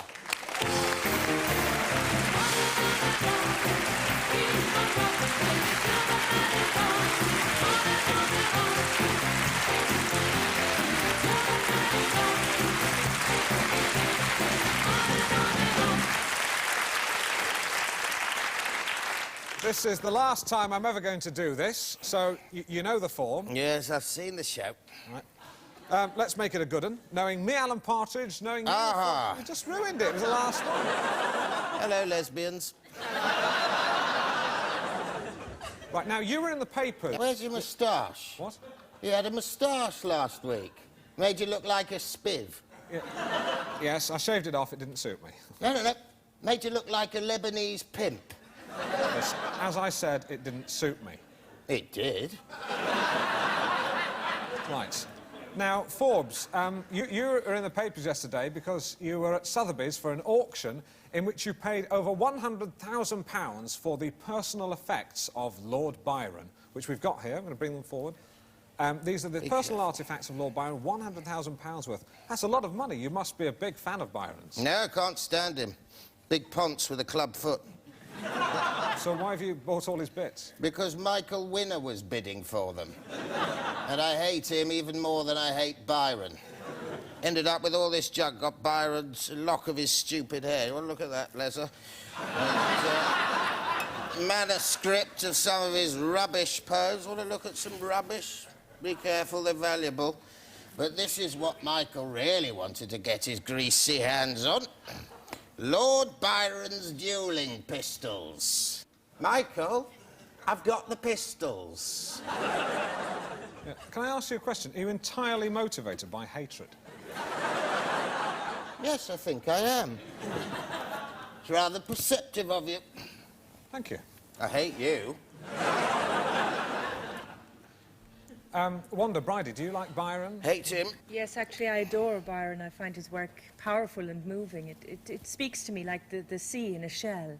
Lovely. You really do have a lovely voice. Yes, it's very beautiful, if I may say so. I could fall in love with you if you put a bag over your head. Please, Forbes. I hate you. Not as much as I hate you, there. Forbes, we have a bit of a surprise for you. We know that when you were a child growing up in Scotland, you used to love the sound of the bagpipes. So will you please welcome the Balmoral Highland Pipers?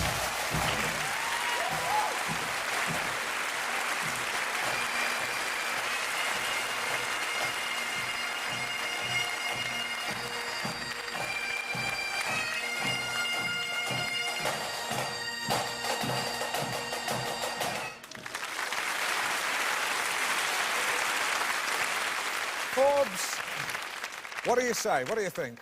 I used to throw stones at pipers. I hate them. They're Scotland's #1 bagpiping combo. I mean, they've been on How Do They Do That? Do you want me to lie and say I like the bagpipes? Yes, yes, I would if you... All right, I love the bagpipes. I love the screeching, wheezing, rasping din they make. Be careful with that. Oh, my God! What happens now? What happens now? Is there a doctor somewhere? It's not my fault. It wasn't my... I didn't know it was loaded. Could everybody stay? I didn't know it was loaded. There is no God, need it's to just, I didn't know it was loaded. panic. It's not my fault. I've not done... How is he all right? I'm afraid he's dead. Cover him up. Cover him up with this.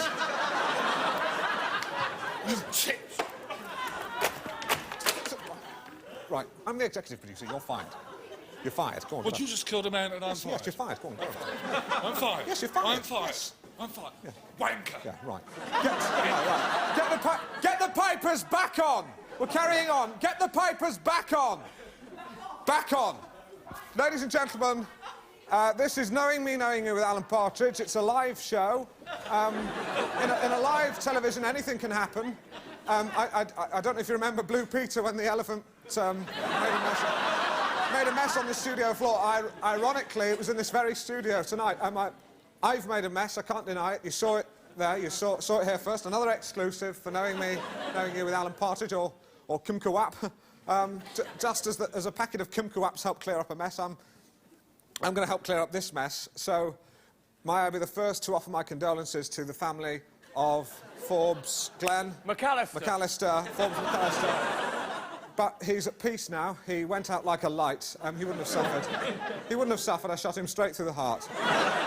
Well, it's time to close the show and the series in the way that Forbes would have wanted, with the Balmoral Highland Pipers playing us out, together with my wonderful, wonderful guests, and of course the Alan Partridge Playmates, and very lovely they are. I think I'll have to speak to the police. They're here now. They're waiting for me in the wings. Knowing me, Alan Partridge, knowing you, the police, chatting with you in a short while. In the meanwhile, enjoy the rest of the show, what's left, officers. So on that fatal bombshell, it simply remains for me to say goodbye for the last time. By the way, if any of you are in Manchester on the 17th of next month, I'm opening a new Texas home care, so why don't you pop along, it should be a lot of fun. For now, this is me, Alan Partridge, saying, knowing me, Alan Partridge, knowing you, whoever you may be, aha!